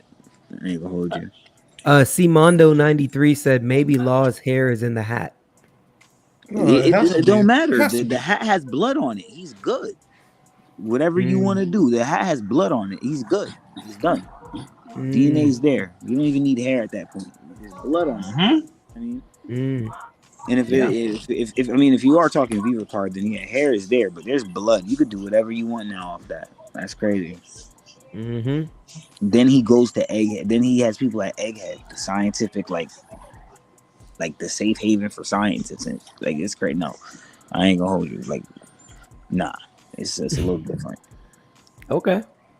Let's see. GSP 615 says, "Don't read if you are not caught up with the manga, but we saw Emu take Saturn's life like nothing, which brings me to ask myself if he or she is strong or just has power on people like the five elders, the ancient weapon and control over everything, but is she strong enough to be a final boss?" Yes, absolutely. And I was watching someone, Murphy Napier. I don't know if you guys know her, but she was saying Emu has been around so long that he's not even a human anymore. He might be something else, or whatever it is. He might be something else. So that's why I'm like, I love the fact even when we got the voice last week's episode, it was distorted. It's like he's been around so long, he's lost his humanity. So it doesn't matter if he's a male or a female, because that's what everyone's doing now. Is he male or female? I'm like, yo, bro, just whatever. I'd rather him not be human. I would just enjoy, it would just be wholesome to me to see a female as the final boss. That's it. Just to captivate the best manga anime out there. Give us a female final villain and let's see them really squabble. That's what I want to see. I mean, Luffy got equal hands, so like Luffy gonna throw out hands regardless, so it doesn't matter. I think it'll be hilarious that the first time we see Luffy hit a woman is Vivi, and then when we see him hit a woman again, that'd be hilarious. It's a hard parallel. I didn't think about that at all. That's a hard parallel. Yo, that would be so crazy. That's the path of humor. That would be amazing. Vivi deserved that one piece to the face she got, bro. Like she was on some bullshit. Huh? Yo. Yeah, that could be Lily. I mean, I don't know. GSP says, I wonder what type of power it has after that last chapter. It just got more confusing. Man, it's got the power to. Well, see, that's where I am though, because I'm thinking if Emu gives the Gorsei their immortality power, then Emu should have the power to be able to pull it back, which that's probably all we saw. I don't think it was. Yeah, like he did that. He pulled his power out. That's why I agree. I don't know that it was any more than that. I think it was the whole shebang though. Like, see, this is where I'm at. From my understanding, I think Emu gives the whole. I'm just gonna say the power of darkness. So take it with a grain of salt. Emu gives the power of darkness to each of the Gorsei, and they do not have that. I don't think they have devil fruits. I think they are manifesting what is in whatever whatever. Like the darkness is manifesting their persona into an ability, and that ability is the yokai that we see. Yeah, the yokai are not devil fruits. Yes. Period. So like Garling would have the same thing now, but it's not going to be Garling is going to be a spider like Saturn was. Garling is going to be whatever is in Garling. You get what I'm saying? Whatever what manifestation that it could be there for him is going to be there. I think that's where their power is coming from. It's the direct source of Emu. Emu's connected. Emu knows. That's just what it is. I don't think it's where they have their own devil fruits and whatnot. I don't think so, because when they got revealed, it wasn't like if they were gonna be mythical. Oda could have just said mythical and then the name of them, like he did. He didn't. He just said the names of them. So that to me, that told me direct context. These are not devil fruit eaters. These guys are something that holds something like far more deeper, darker, and how they showed up with the. Because Film Red it showed it first where they pulled up with the Top Musical pulled up through the summoning circle. That means that there's a connection. Like Top Musical is connected to another world. That told me that these guys are connected to something or someone. Like that's how I looked at it. Like they have to be connected to something to be pulling up here like the way they are. They can't just be they're coming out of portals. Like that's some magic summoning shit, you know? So I just looked at it like that. They have to have there has to be a pot that they're drawing from. Bruh. To add to that, what if that power source or that connection, because we know that somehow devil fruits play a role in people's blood, like I said, with Vegapunk recreating Kaido's fruit. What if Emu, as a way of giving them their power, gave blood? I'm not saying. And then also understanding if Emu is not of this world or is like maybe one of the originators of the world type thing, wouldn't it make more sense of Emu giving blood and being able to do things like that? Because if you could teleport anywhere in the world just like that, you had to be of the world, you know, that whole connection. Yeah. Yeah, that's valid. I just don't know if Emu's power is like too scary in a sense. And the only reason why I say too scary, like fruit ability is too scary, is because Sabo got out of that room. Sabo got okay. What do you mean? He got out of that room. There was the girl saying it was a girl saying he got out of that room. I know he got out that room. He thought he was going to get I know he got it because he thought he was going to get amnesia again. So he was like, don't worry about Sabo. Should have known. See, slander God, I swear. I swear, bro. I'm telling you. Slander God. He was like, amnesia boy got out. He going to forget about it next week. No, don't worry about it, bro. Yo, did he really get out, or was that really just? I think that was not because of him. I would think that was in spite of him getting out. Nefertiti literally sacrificed himself. He's like, "Yo, just go ahead." Even though he was old and couldn't even walk anymore.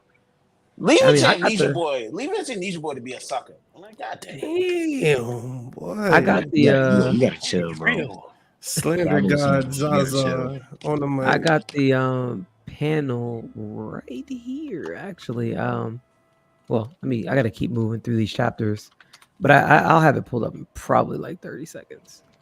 You good? Need me a countdown again? Nah, because I don't need the pressure, man. No pressure. But you know, of course, they didn't. Oda broke this story up between all these panels, so it's between these chapters. So you gotta bounce from here to there. It's crazy. Yeah, man. But I get it. Let me see. I ain't never trusted Amnesia Boy with my life. I know that. Why is that, bro? I don't walk the fuck out. Listen, bro. Listen, Sabo's here and he's not going nowhere. So get used to it, bro. He's gonna forget about us in like a month or two. Sabo's about to awake. He's about to awaken the fruit, do all types of hockey feats. He's about to go crazy. He's gonna forget that he even has some fruit. Give it a week. That would be awesome if he awakened it. I'm not gonna lie. I ain't gonna lie. It would be cool. He has to surpass Ace. So you know. Oh God. It's just what it is. Well, technically, when you say he already surpassed, I think he's already surpassed. Since he has the fruit, like since he hasn't shown anything that really, like, you could say that for sure, but he hasn't shown anything that tells us for sure he surpassed Ace. Hockey. Like, Ace had hockey, cool, but Ace, as far as the devil fruit, Ace had. He was better at it. Yeah, Ace was better. Yeah, better. We haven't seen no feats from Sabo that's like, oh my gosh, you're really doing this. Like, he probably forgot most of his feats. So, when you say surviving, I'm about to say an ancient weapon, and you know, showing up on a ship full of refugees is that feat? No, it's not a feat. That's not like he didn't take the ancient weapon head on. Like, he ain't doing shit like that. Hold up, like, that's my favorite character, but I ain't delusional now. He can't be doing that. Thank you for being right about Dylan. Sabo's him, but we just gotta give it time. They're gonna show it. We just gotta give it time. They're gonna show it. I promise you. Thank you. When they show it, it's gonna be beautiful, bro. It's coming soon. Nika is a good man. He is admitting that his favorite character, Amnesia Boy, is not as great as he thinks he is. I respect that. I ain't never seen nothing like that. Totally but whatever. Respect that. Listen, I totally respect that. I totally respect that. Sorry, the panel is taking me so like. It should be right next to each other, should it not? I mean, I'm all the way into 1106 now, and I still haven't found it. Dang, man, my bad, man. Any predictions for this week's chapter? Like, any predictions? Anyone got any predictions? Ooh, that's a good question. Like, what do you think happens? They said no break after this chapter. They said no break after this chapter either. So This about we about to have some good 2 weeks of One Piece. New bounties. Ooh. Oh yeah, it's time. Okay. If we get new bounties, I want to see Luffy's bounty say only dead. Yeah. Luffy's bounty say only dead. We can't keep having him this dead or alive nonsense, especially that Sakazuki fears him. He's like, nah, he's a problem now. Sakazuki, Emu just caught PTSD and then killed one of her mans. Right. Right. I need to see only dead. I'm sorry. And he started twerking. Yeah, you're right. He started twerking after. I need to see only dead. Rope hockey. You're right. If I don't see only dead, I don't take the world government serious at all. Like at all. I'm giving up all agendas. I need to see a poster for Garp. I need to see like the Cross Guild or something about Garp because like I need to see something about that. I want that in the bud. Like either they're going to do the whole execution thing or something like that, or like something. I need something. I want to wrap that in the bud. The Cross Guild? Yes, I think the Cross Guild is going to do what they did to Ace, but with Garp. They're gonna set him up for execution. Damn, not Garp's karma coming right back around like that. Nah, it could in a way. I don't know if I agree fully with what Fuli's saying, but I get where he's coming from because right now, if you look at what Kobe had, the Blackbeard Pirates on Hachinosu, they were worried. They were like, "Yo, he has a Cross Guild bounty," so that's what they were looking at. Garp got the same thing, and he's worth a whole lot more. Even in name, like he's really like we had the potential hero, now we have the real hero. So like Blackbeard came up, we lost one, but we gave up, you know what I mean? But we really got something else in return. The issue here is that Sengoku has said that the world government's been waiting for a chance to kind of get rid of Garp. They just can't get rid of him because of his accomplishments. So this is technically their chance to say. This is their chance to say, all right, well, if he's stuck with Blackbeard, let him be stuck with Blackbeard. But then I think Sengoku Dragon, and Sura will Luffy, go after them, they're not going to just sit for that. No, I think that's how we get them spinning the block. I have it finally. Gosh, sorry it took me so long. I just want to say that man Nico over there really looking like Shanks with the coat on, hat and everything. Yeah, I ain't gonna lie. I was like, this man got the whole Shanks vibe, bro. Yo, look, listen. You gonna make Zaza start slandering me, bro. Shanks is a Zaza victim, bro. Shanks is a Zaza victim. Don't put that on me. I don't really think the one-armed deadbeat look is really the way you want to go. Like, listen. See what I'm saying? We'll do something else. Yo. So hold on, let me change the layout of this really fast. People be slandering Sabo for this. I don't like that. There we go. I like that layout better. You got to give me credit. I slander Sabo for a lot of other things, not for this. So you slander a lot of people. Telling you, Usopp his favorite character, bro. Gotta be. Usopp is not my favorite character. That's who is your favorite character? I have yet to hear him slander Usopp at all. Bro, Usopp gets enough slander as it is. Usopp doesn't need any more slander. See? I give you respect though, Zaza, for not slandering Sabo for this moment. I give you respect for that. Yeah, I don't think this is slander. Just to me, this is the narrative of One Piece. They've been pushing this narrative. Before I hit that panel, this person is in Argentina. They said, I don't know what time it is for you guys. I'll be back. I'll be leaving in about 15 minutes. But I want to answer their question before they leave. They said, is there any important character that you guys believe will die by the end of One Piece? Shanks. Rayleigh. Rayleigh? I totally see Rayleigh. I see Rayleigh dying by the end of One Piece. By the end of One Piece, yes, Rayleigh. I see Rayleigh being dead. That's not too crazy. It's not. Okay. Yeah. Sengoku might die. Shoot. Law. You know what I'm saying? Like, I don't think Law at the very end, I can see a few any of those old cats. Yeah, I'm like a few of the old cats can definitely be gone. Yeah, they could get the fuck. I can see Yasop dying before it, like, and then he gives Usopp the words of wisdom to train his character. I would hate that so much. Like, what? Like, Usopp, you have to have your dad die for you to. That would upset me so much. It could be like the Zenitsu moment, bro. Whatever Zenitsu saw on that note, this could. Hey, I ain't gonna like you'll get a Zenitsu.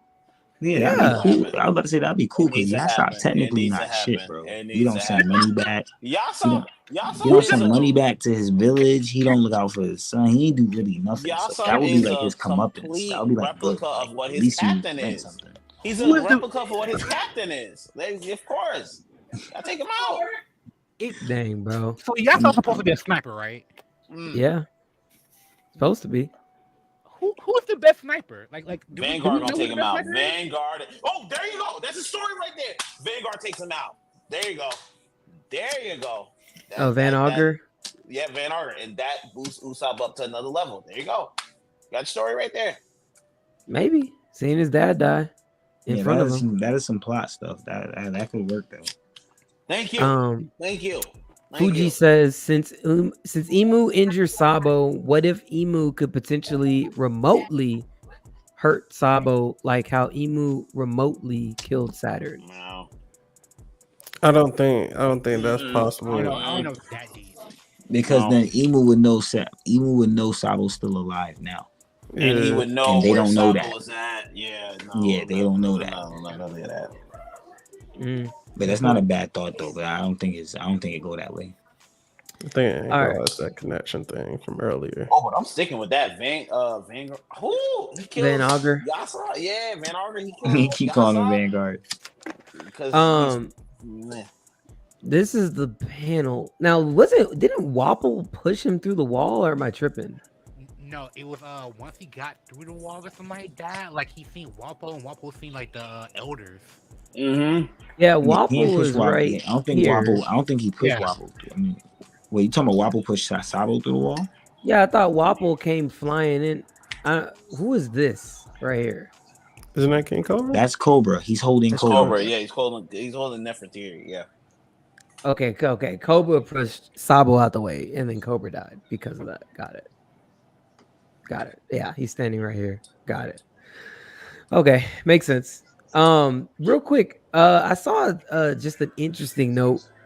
I forgot about this, but this little backstory of Sabo talking to Luffy and Ace back in the day, and I just think it was interesting them talking about the wow.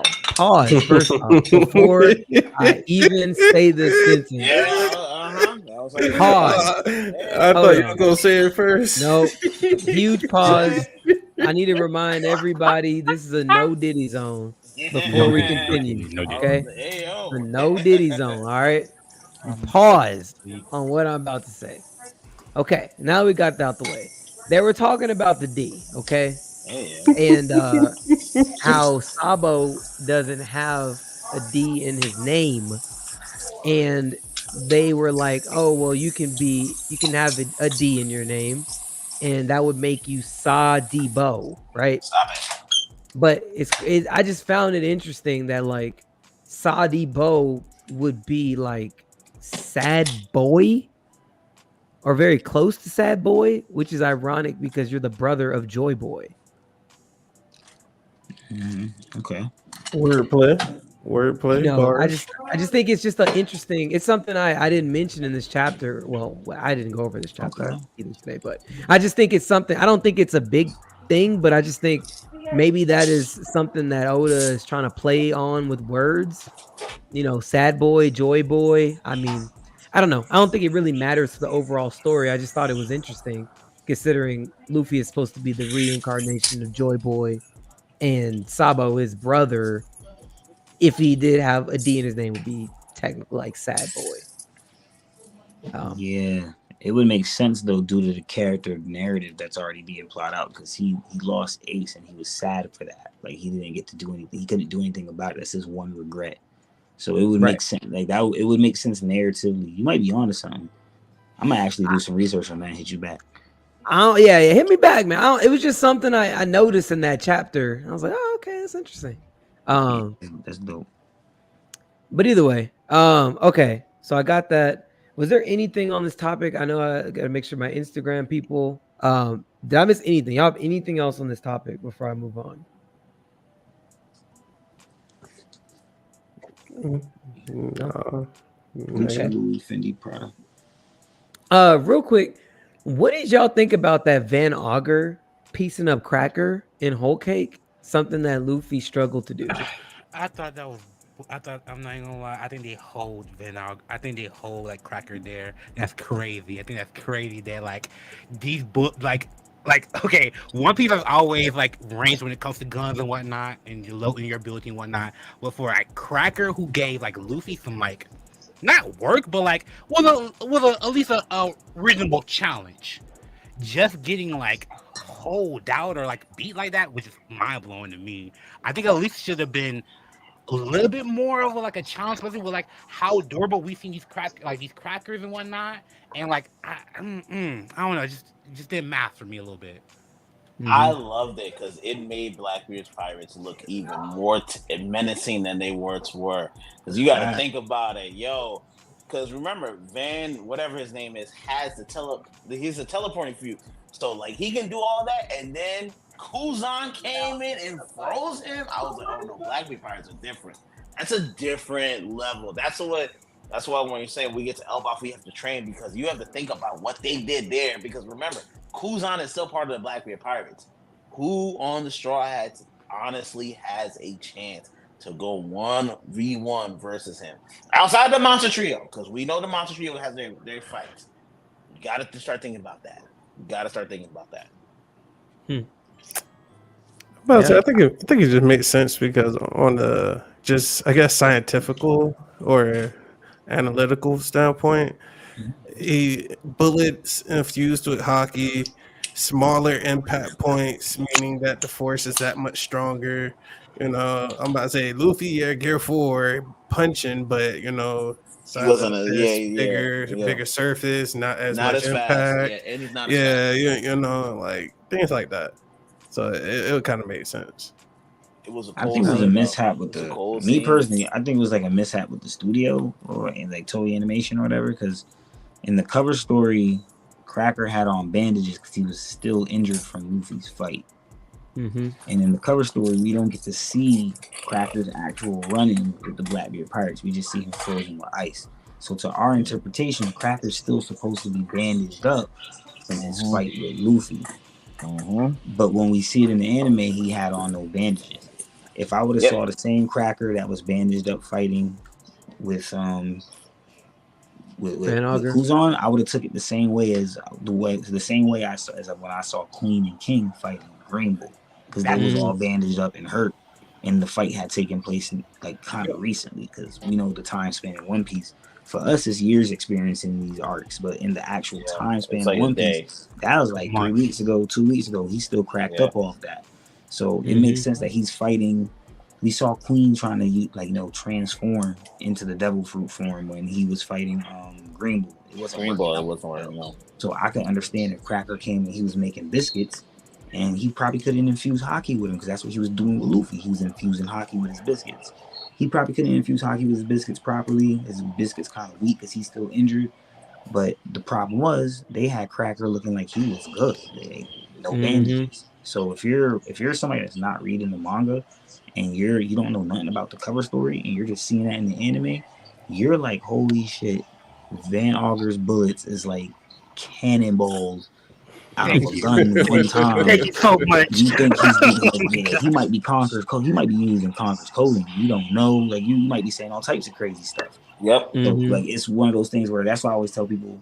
I used to be anime only, but sometimes you really got to read the manga. So you even the display, the anime messes up things sometimes. Even the display of Zoro versus King, it looked like a phenomenal fight. It was great.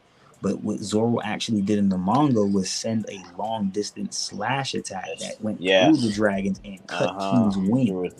In the anime, Zoro does like this cracked up only gear. It doesn't even look like the move that he really did. Exactly. So it's like they change stuff up sometimes for the sake of choreography and trying to get the ratings up and stuff like that. You know what I think they do that for? You know, I think they do that for. They do it for the Naruto fans who want to become One Piece fans to be like, look at the visual prowess of our stuff. I'm like, yo, that's the what One problem Piece with is One Piece. about. They've always said One Piece Piece is not good with choreography and it's not like power scaling. We look like the weakest thing. So you know what they did for Wano? They gave us the DBZ booster pack. That's why it looked like. That's why it looked like we going Super Saiyan and we flying, fighting Kaido and all types of craziness. It looks good though, so I'm not mad at it. But you know, I understand why they do it.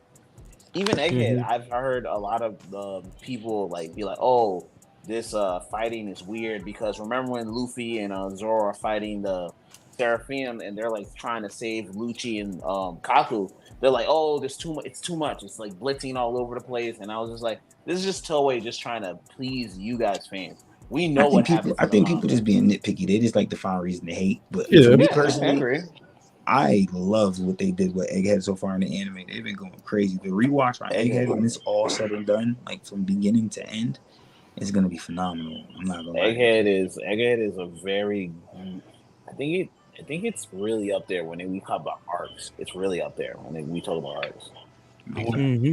I'm gonna see how I feel once I like. Egghead is top one. I'm gonna read what he said earlier when he was solo up on the stream. He said it's hard to say it's not top one. Like, we actually get to see Emu do something. We get to see a little bit of everything around the world. Blackbeard, Shanks, Cross Guild, the Giants pulling up. Like Gorosei, like we really off somebody. Like we get to see the stuff with Kuma, how dark his backstory was. We get so much in this arc. Thank you. Akainu even attempted to leave behind the desk and he came out to stop Kuma. Like it was a lot. Like Dragon popped the blood vessel. Like it's a lot going on, bro. We can say what we want. Egghead has everything for me as a One Piece fan. Egghead has had everything I would want from a One Piece arc. Like each and every individual arc, like Egghead kind of had that for me. I tell people this all the time. I was like, Wano was expected fun. Egghead was unexpected fun. We didn't think Egghead was going to turn out like this. No one thought Egghead was going to turn out like that. No one thought Egghead was. Thought a whole bunch of other stuff was going to happen. Then we was going to go to Elbaf a little sooner. Exactly. And then like a year ago, I thought we was going to head to Elbaf, and then we get all this craziness going down with the Gorosei pulling up, or like just some high stakes stuff going down. But he said Egghead is where it's at. So hey, I'm with it. Yeah. The pen is penning. Yeah, no, it's cooking. I mean, even the fact that you can take the entire story away from the Straw Hats for multiple chapters and it still be cooking is wild. Your main character is out of the show and it's like we don't even care. Like, bro, it don't even matter. Like, we got all this other good stuff to pay attention to. We don't even care. Leave the Straw Hats alone on Egghead. Let's focus on literally all these other fights. It's bro, cooking, bro. Yeah, that's what makes the One Piece world great, is because it's not centered around Luffy. The world is still moving without Luffy doing anything. That's what makes the One Piece world as phenomenal as it is. And I think that's what gets the other anime into trouble, is that their animes are so focused on them. Like, the story doesn't move if Naruto doesn't move. The story doesn't move if Ichigo doesn't move. It's like, bro, that's you can't do that. You're getting caught in a loop, and that's why when something happens. I mean, I think that's a lot of shonen. I think that's the problem with a lot of shonen. Like when your main character, it's what's called the Droopy effect, where like, where's his character? What's his character doing? It's that whole effect and whatnot, which is sad. Yeah, that's a good point. My boy says, last thing, they over-exaggerated the Galaxy Impact as well. Can't wait to see what which studio will do, but I will never forget or regret watching Toei version. Yeah. I agree. You know what's crazy? I'm borderline about the Galaxy Impact because I've always been somebody who said the older generation are a lot like that, blah, blah, blah. I've slandered the old generation back in the day. I'm not going to lie. But I know Oda has said he's want the older generation to be viewed as, strong. So I take that into consideration moving forward. And I think what we get from the Galaxy Impact in the anime is real deal what it's supposed to be like. The issue here is where a lot of fans have, where it's like for One Piece fans and for fans outside of One Piece, is we don't know how big the actual world and earth of One Piece is. I don't actually think, like, watch this, right? Because you said this. I've seen multiple content creators talk about this before, where Thriller Bark is, when we got to Thriller Bark on the Grand Line, it was big as hell. We didn't even know it was a ship. We thought it was an island. Mm-hmm. Then we get to see Moria use Thriller Bark to pull up to Hachinosu at Rocky Port, and we see how big Rocky Port is compared to Thriller Bark, where Thriller Bark looks like a regular size ship. So it's like, dang. So now we know when we get further into the new world, everything size-wise is an upscale. That's why when we see like Pizarro, when he possesses the island fruit, you can say he definitely scales over a size of Pika. Like, he's bigger than Pika for sure. Mm-hmm. My issue is that we don't have the actual scaling for the One Piece. Well, we probably do. Maybe that's the one part I'm lacking, is the knowledge on, is the full sizing and the calcs and all that stuff. But the One Piece world is big, man. It's really big. So the Galaxy Impact was supposed to look like that. What were we saying, Fully? I was saying, like, if I remember correctly, Otis said the One Piece world is 4 times the size of our regular planet. World, yeah, he said that. See, there we go. So, like, the Galaxy Impact is supposed to be that big, and when Garp, I think it's a real thing, because I have a friend that I like to argue with, where he thinks the current generation that we're in right now, like, he likes to say things like Shanks surpassed Roger. He surpassed Roger. I have no problem saying that.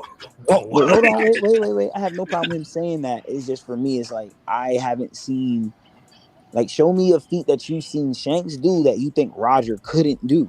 Like we're talking Wi-Fi hockey, all that. Why would I not think Roger wasn't capable of it? I don't know. Like, I ain't gonna lie. I could give you a point to go with that. We never seen Roger step on fucking in the middle of a war between the Navy and pirates and stop it. Yeah, the narrative is different for Roger. He didn't have, those weren't things that he was doing at the time. But the issue for me is, like, we never got to see Roger. Like, the person he chose to clash with was Whitebeard. You get what I'm saying? Like besides that, we didn't get to see Roger do something like that to Green Bull. He probably could. He probably could have did that to an admiral. But he didn't. We didn't. The ones that we know of are ones with gusto. So when Garp pulls up, he says, "We just seen that devastating blow," and Garp's like, "Yo, I could have done better than that if I was in my prime." I think we should take that seriously. Like, because that motherfucker is a monster. He's a monster. For real. I think we should take things like that seriously. Oh, demon. Yeah. God.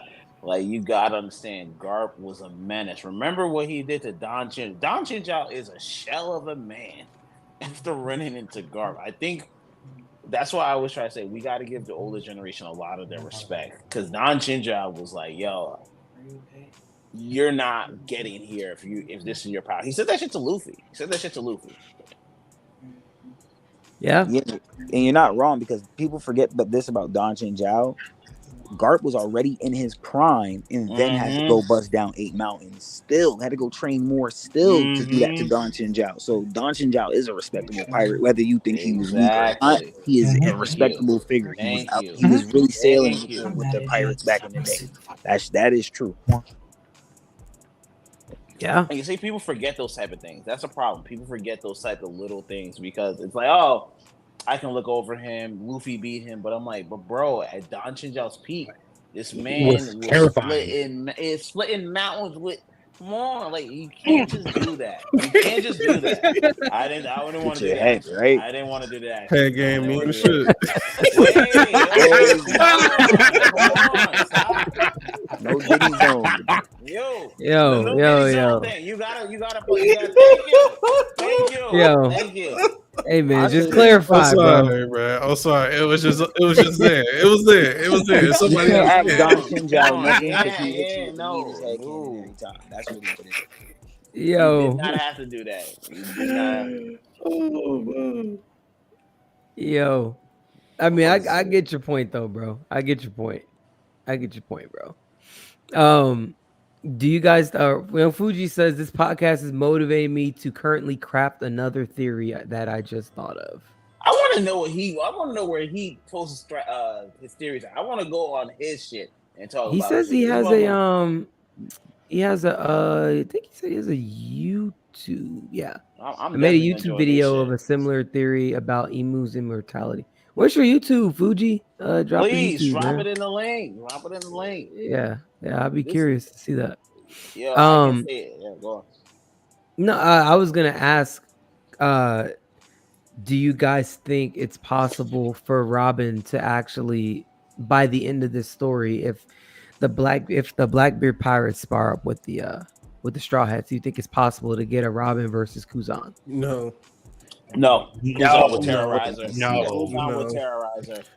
Kuzan versus Brooke. Brooke versus Kuzan. Nah, Kuzan narratively, not even Kuzan doing wouldn't that. fight her because that's his one sacrifice from Ohara. Exactly. So Yeah, I don't he's think not he would fighting really. I don't think he would do that. I don't think he wouldn't do that. If Y'all anything, really trying to put Robin versus Kuzan? Yeah, I wouldn't. Yeah, I wouldn't do that one. That's one I wouldn't do. I got Robin versus like Katarina Devon or something. Katarina Devon. She looked like she want to body a pretty girl. I actually think the setup for that will probably be like, oh, maybe him being like, yeah, I finally turned this page. Let me grab Robin, right? And then it's Sanji. I think Sanji might be the most candidate if he does go after Robin. I think Sanji fights Kuzan if anything. I don't even want Sanji to fight him. I don't want that either. I'm like, for real, I don't. But like narratively, if he did go after her, Sanji would step in. To be fair, the only one that could actually fight that would narratively fit properly to fight Kuzan would be Yamato. If Yamato was somehow able to link up with the crew, she has the ice ability. She can harm admirals because she has conquerors. And we've seen that with Green Bull already. And it would just make sense. Like that could actually be a good fight. You know what I'm saying? Like as far as I don't know how. I got Kuzan winning, but at the same time, we got that. Kuzan versus Yamato. You got Kuzan winning. I think highly of Kuzan. I ain't gonna hold you. Okay. Wow. I do say 10 days with the fleet. Nah, I ain't gonna hold you. Yeah, he went 10 days with Sakazuki. Like we're doubting Kuzan a lot. If you don't think Kuzan and Kuzan's actually still active. Like we talk about all these people being stagnant. Like what has Mihawk done or what? Kuzan is legit. Kuzan's doing the mix. Yeah, that's fair. Is legit still active.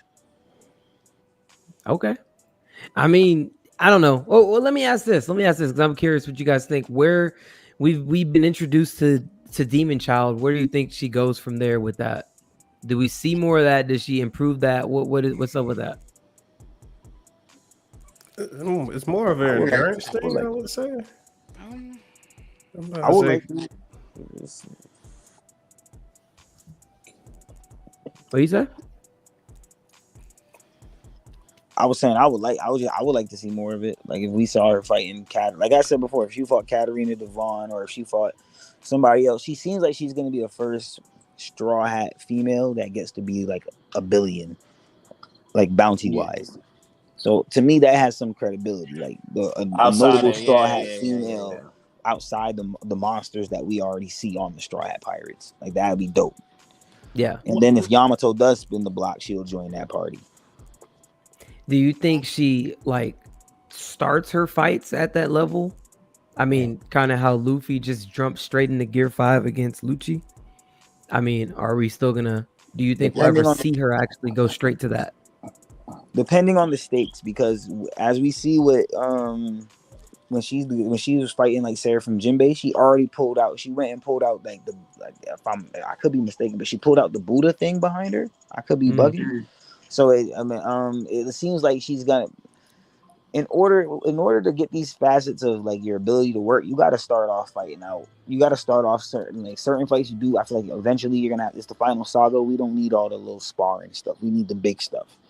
Yeah, so we should get that. And if it's something due to circumstance, then she should definitely, it might be a rage moment. So she might go straight into it, like how Luffy did with Rob Lucci. Yeah. Okay. I just need more serious Robin, even though I know that's not. Once again, that's not her role. She's not really a fighter like that. So I always never get mad. I mean, she might be now though. I mean, she's got this new form. I say, hold up now, Robin been throwing hands. She be boxing. Yeah, I mean, like I said, with this form, I think it's possible. I really do.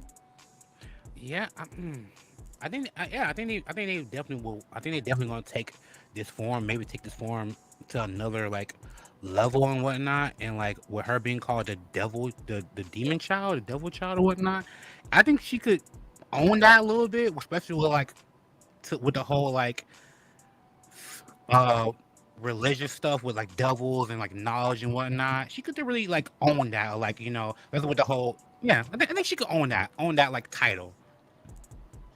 Word, we got demons coming up in with the Gorse and stuff like that. She should own that title. I think she should definitely own up to that title, like the devil of the demon of knowledge, or something like the demon of O'Hara. Would y'all like if they changed her bounty poster to her demon form, like how they did for Luffy? Oh, that would be cold. That would be cold. I would love to have that. I ain't gonna lie. I would have to get that. I would buy that so fast. I'll buy that real quick. Nika Robin is my favorite anime girl, so I would be definitely rock with that shit. We finally got a favorite out of Yuza. I have many favorites. You guys. Well, he said anime girl. He said anime girl. He didn't say character in One Piece. Okay, well, who is your favorite person in One Piece? Let me just ask that, because I am actually curious. Luffy. Outside of Luffy, bro. Yeah, I always put Luffy to the side. Outside of Luffy, Usopp. Yeah. Nah, don't get him started. Don't get him started. Once again, I like Kuzan. There we go. Okay. Okay. Wow. Okay. Cool. Okay. All right, man. What do you guys think? Magellan versus Caesar. I'd give it to Caesar. Yeah. I think we doubt Caesar a lot more than we think we should. But he has that blade. He can suck the pause. He can take the air out of the arena around you. Caesar helped Insecure Crackhead honestly save the minks, and I don't think we give him enough credit for that shit. He helped him save those minks because he took out the poison out of the air. You gotta give Caesar Clown a lot more credit than we really do. I know because after Punk Hazard became goofy, he became a comedy character. But Caesar Clown is actually really, really powerful if you really think about it. Yeah. But there's a range to that, though. That's the problem. That's true. But he's also still a Logia, too. So that kind of over Magellan. I would say sorry, I didn't want to interrupt you. No, go ahead. I would say just seeing off like what we've seen Caesar do and whatnot, he could literally just make a base for the poison and whatnot, just being scientific about it.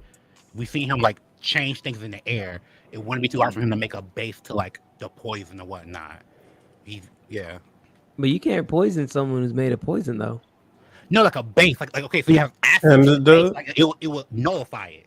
I think he can blow him up instantly with that explosion technique he got. If he just spams that and take the air away from whatever. Oh, the clappers, right? The clappers. Facts. You put the clappers on them, it's over. I think that much, but Magellan's supposed to be a good combatant though, so I don't want to take too much away from him, but I know his lethality is to his devil fruit. And Luffy did have immunity. Luffy did have immunity from the poison that Caesar was giving out due to the Magellan factor. So right. I do want to take note of that. So that is some credibility due to Magellan. So I would think the poison thing, it kind of like cancels each other out. It's what they should be capable of besides the poison. I don't know if Magellan has hockey statements in his Viver card or anything. I would have to go research that and look that up. But if he doesn't, then I would have to give it to Caesar because his devil fruit he has other means of taking you out besides the poison. And that's Magellan's whole thing, the poison. So if you take away that, I don't know how much feats he has, unless he gets like a crazy upscale in Final Saga, which is kind of possible. If they do an Impel Down breakout, we might see somebody box Magellan if Magellan doesn't. If Dolphin talk him into doing. Does Magellan join Cross Guild? Because him and Dolphin are really talking about it. Because they're trying to get out together. I would love Magellan to like leave, but like, I would love that. I would love that. That tag, those two together would be such an odd couple. I would love that. I would love that odd couple. I would use the word duo in that scenario, but facts. Those go hard. I feel like Magellan and Dolphy. Nah, that Dolphy and then Magellan as the right hand man type thing. Nah, that would be kind of crazy if they don't bust out anybody else from Impel down that's with Dolphy's crew, because we know his crew should be locked up too. Facts. I'm trying to see if I can find the Magellan Beaver card. Oh man, it's gonna take me a minute. I'm not gonna lie. Hold on. I don't even know if they have one released, bro. Honestly, No, they have one, but I know they got one in my server. If you're able to tap into that, if you are, then you would have to look. But they definitely have one, but I don't know if it's a pre-time skip Viva card, so I don't know if it has any hockey feats in it. But there are hockey feats for people pre-time skip, so like Admirals have the Viva card. Like it's a Viva cards that were released, I think, right after the Marineford incident. Okay. Before we got back to Fishman Island. Okay. Well, let me throw another question out since I'm looking for. I'm in your Discord right now. I see all your Reaver cards, so I'll find it here in a second. I already asked that.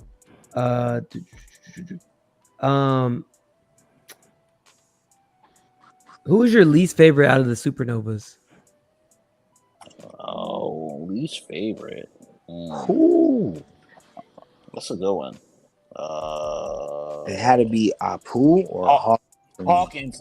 I was about to say, I didn't care for Hawkins in Wano. Like he had a cool power, but it was just. Ugh. You didn't like Hawkins. I didn't like the whole. He didn't even try to fight Kaido thing. Yeah, that was like, oh, you really bitch. You gave up your whole dream, bro. Like, yeah, I didn't like that. That was some real sucker shit. I feel like there was more to Hawkins, and I feel like he wasn't used the way that he could have been, because this devil fruit was it wasn't OP, but there was definitely more to it. I'm about to say strawberry second is what you said. Hawkins could have been more developed. Oh yeah. I'm not even on this. I don't even see the comments. I'm over here looking through this. Yeah, man, I don't know. That's just my take, man. I would probably go Apu over him though. Yeah, no, it got to be Apu. It's really it has to be Apu. They're literally 1 and 2. I hate it. He's just annoying. I was feeling Drake and Zoro when he kept with the tight. Like I was with them. Like he was really blowing up. Actually, I don't know, man. Maybe it's Drake, bro. Because Drake needs to be. Oh, you mean the Drake, man. Sure, man. I got hope. I got hope for Drizzy Drake, man. I don't, bro. God. No. The man who's more of an op, who's called out more than an op than a CP9 member. No. Drake, oh my God. I'm about to say, nah, it got to be Apu. I'm sorry. Yeah. And Apu is trash, bro. I'm about to say, I get Drake, Mr. Switch Sides, but Apu, bro. He's just annoying. Yeah, man. It was just too much, bro. I like rooting for somebody to catch him and off him off real quick. Like, that bad. Like, yeah, that whole span of him getting chased was annoying to get through.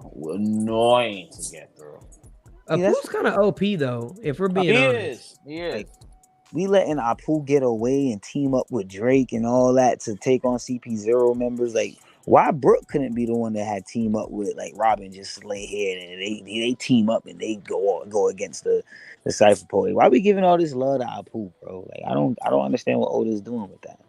Because Apu, once again, is a captain. Like, you got to give him something. Could have gave him a death. Gave Hawkins one. Hawkins has died, so we got a death. We got a death for the Hawkins is not confirmed dead. No. Hawkins is dead. Hawkins is dead. He said he predicted. He died on panel. Yeah, he died on panel. Oh dang! I didn't know that. Body dropped and everything. Drake watched him. He died on panel. He said Drake was dead, and I was telling people, no, Drake didn't die on panel. Drake is he woke up in a bed or watched something him like die. that. Yeah. Drake was Gucci. We just needed to see Drake pop back up, and I'm glad they popped him back up. But Hawkins, he was laying there. He said basically he predicted his death, and then he tapped out, and his body dropped like he was done. Gone. And he was done. Damn. Dang, bro. I would have liked Hawkins to have escape with like he would have been. I thought it would have been cool if Drake and Hawkins would have both turned like fuck it, let's just bail on this Kaido shit. But I mean, where would they fall in the story though if they left Kaido? Wherever. I mean, shoot. I don't know. They could have pulled up again Final War. They could have went and they could have did something. I don't know. Yeah, if Drake survives, I'm about to say Hawkins could have been like his little informant on the outside or something. I think it's sword though, so that pushes an agenda. I think still being a worse gen still means something, but it would mean like what kind? Like you're not Kid or Long. You didn't have that legendary moment. So when I looked at you, you didn't have that type of moment. I always looked like not even the slightest. For Beige, and then we got Beige and Whole Cake Island. So I was like, okay, that makes sense. Yeah, like we could have got Hawkins somewhere else entirely, but I'm okay with what Oda did. You know, he killed him. What I am mad about is that Killer and all them other Killer didn't get no bounty raise for that. Like he didn't get nothing for that. That was kind of disingenuous. Makes sense. I don't give a fuck about the motherfuckers like that. This is his Beaver card, by the way. No hockey. Yeah, see.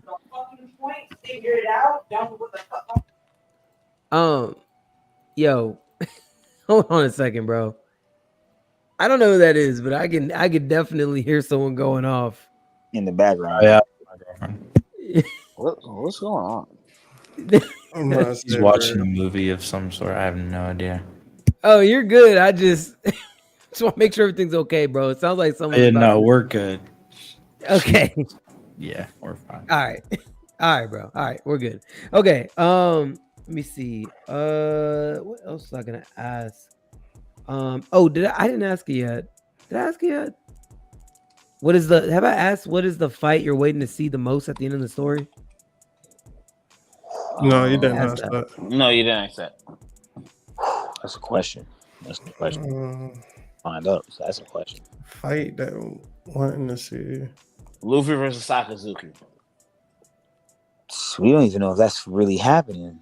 That's the crazy part. It needs to happen. Luffy needs, especially as Luffy's developed as a main character, I need to see his interaction with someone who killed his compass. I need to see that.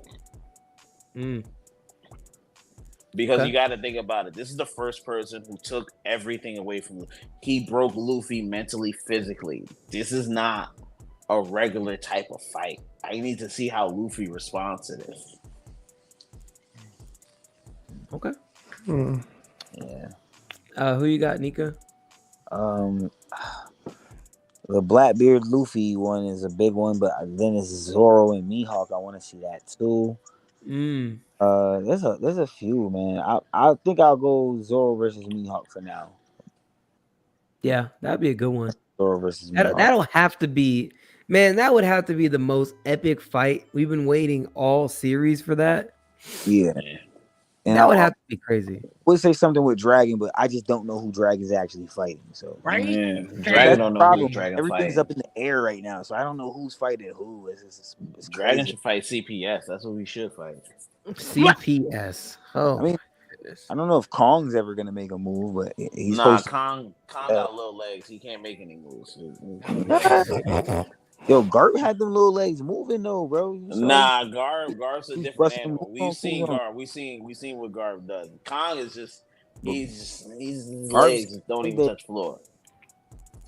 Yo, Strawberry says Usopp versus Yasop. It's not gonna happen.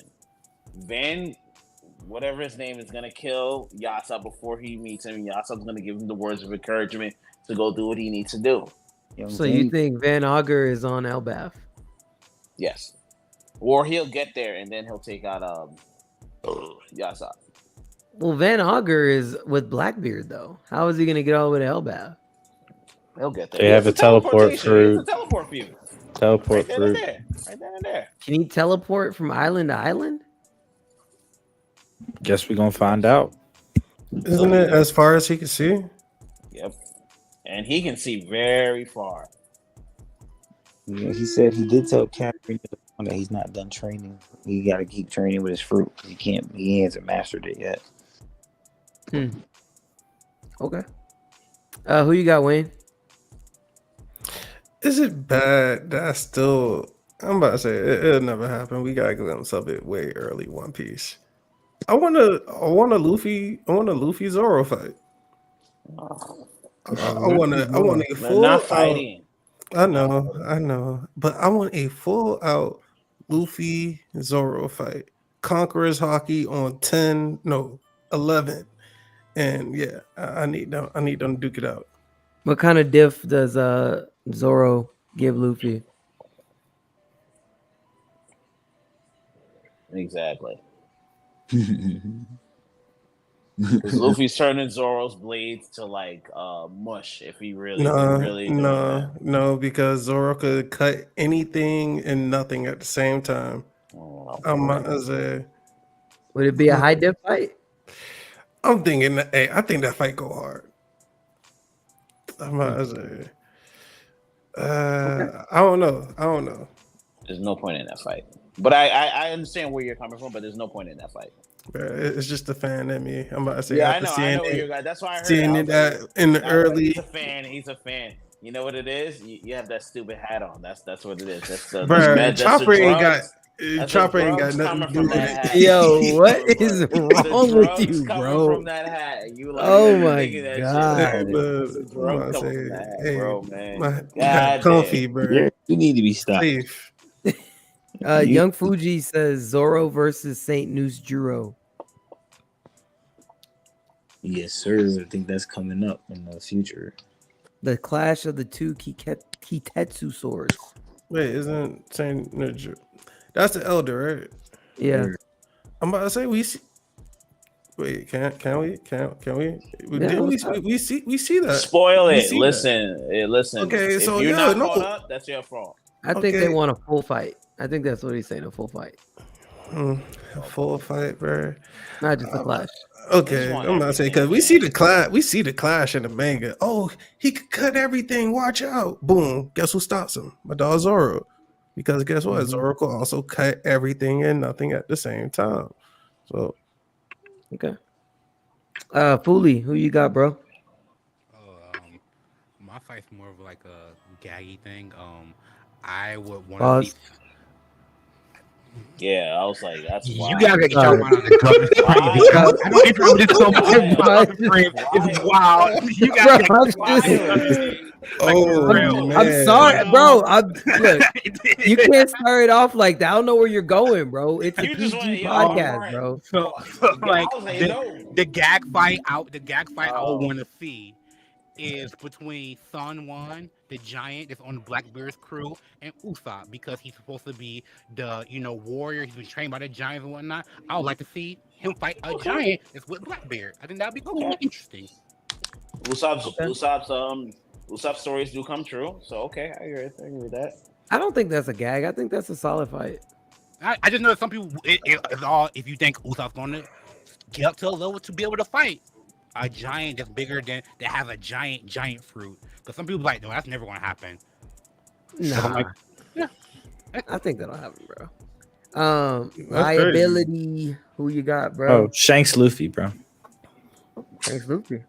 Shanks Luffy's gonna be awesome. It's not happening. Amazing. That's gonna be amazing. Okay, bro. If you don't think that's happening, you're bugging. It's not happening. That'll definitely happen. Why would it not happen? Why would it not happen? Blackbeard's gonna kill him before. No, he's not. Do you really think Blackbeard's gonna kill Shanks before? Oh, you know what? Never mind. I forgot. Yes. Never mind. It's up. I forgot. I absolutely believe that. Yep. I know you do. Never mind.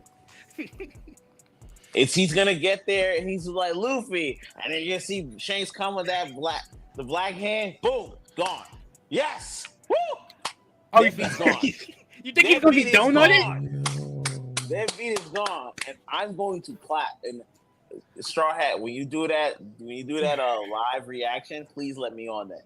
so I can come on there and I can have the celebratory music on when Blackbeard kills Shanks, because that's what we're aiming for. Got it.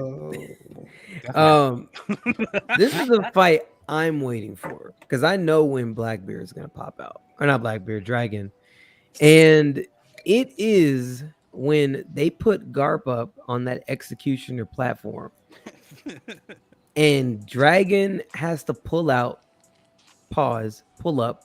to save his father, and he has to fight Akainu. I was about to say Sakazuki kills him. It's gonna be Sakazuki and Dragon.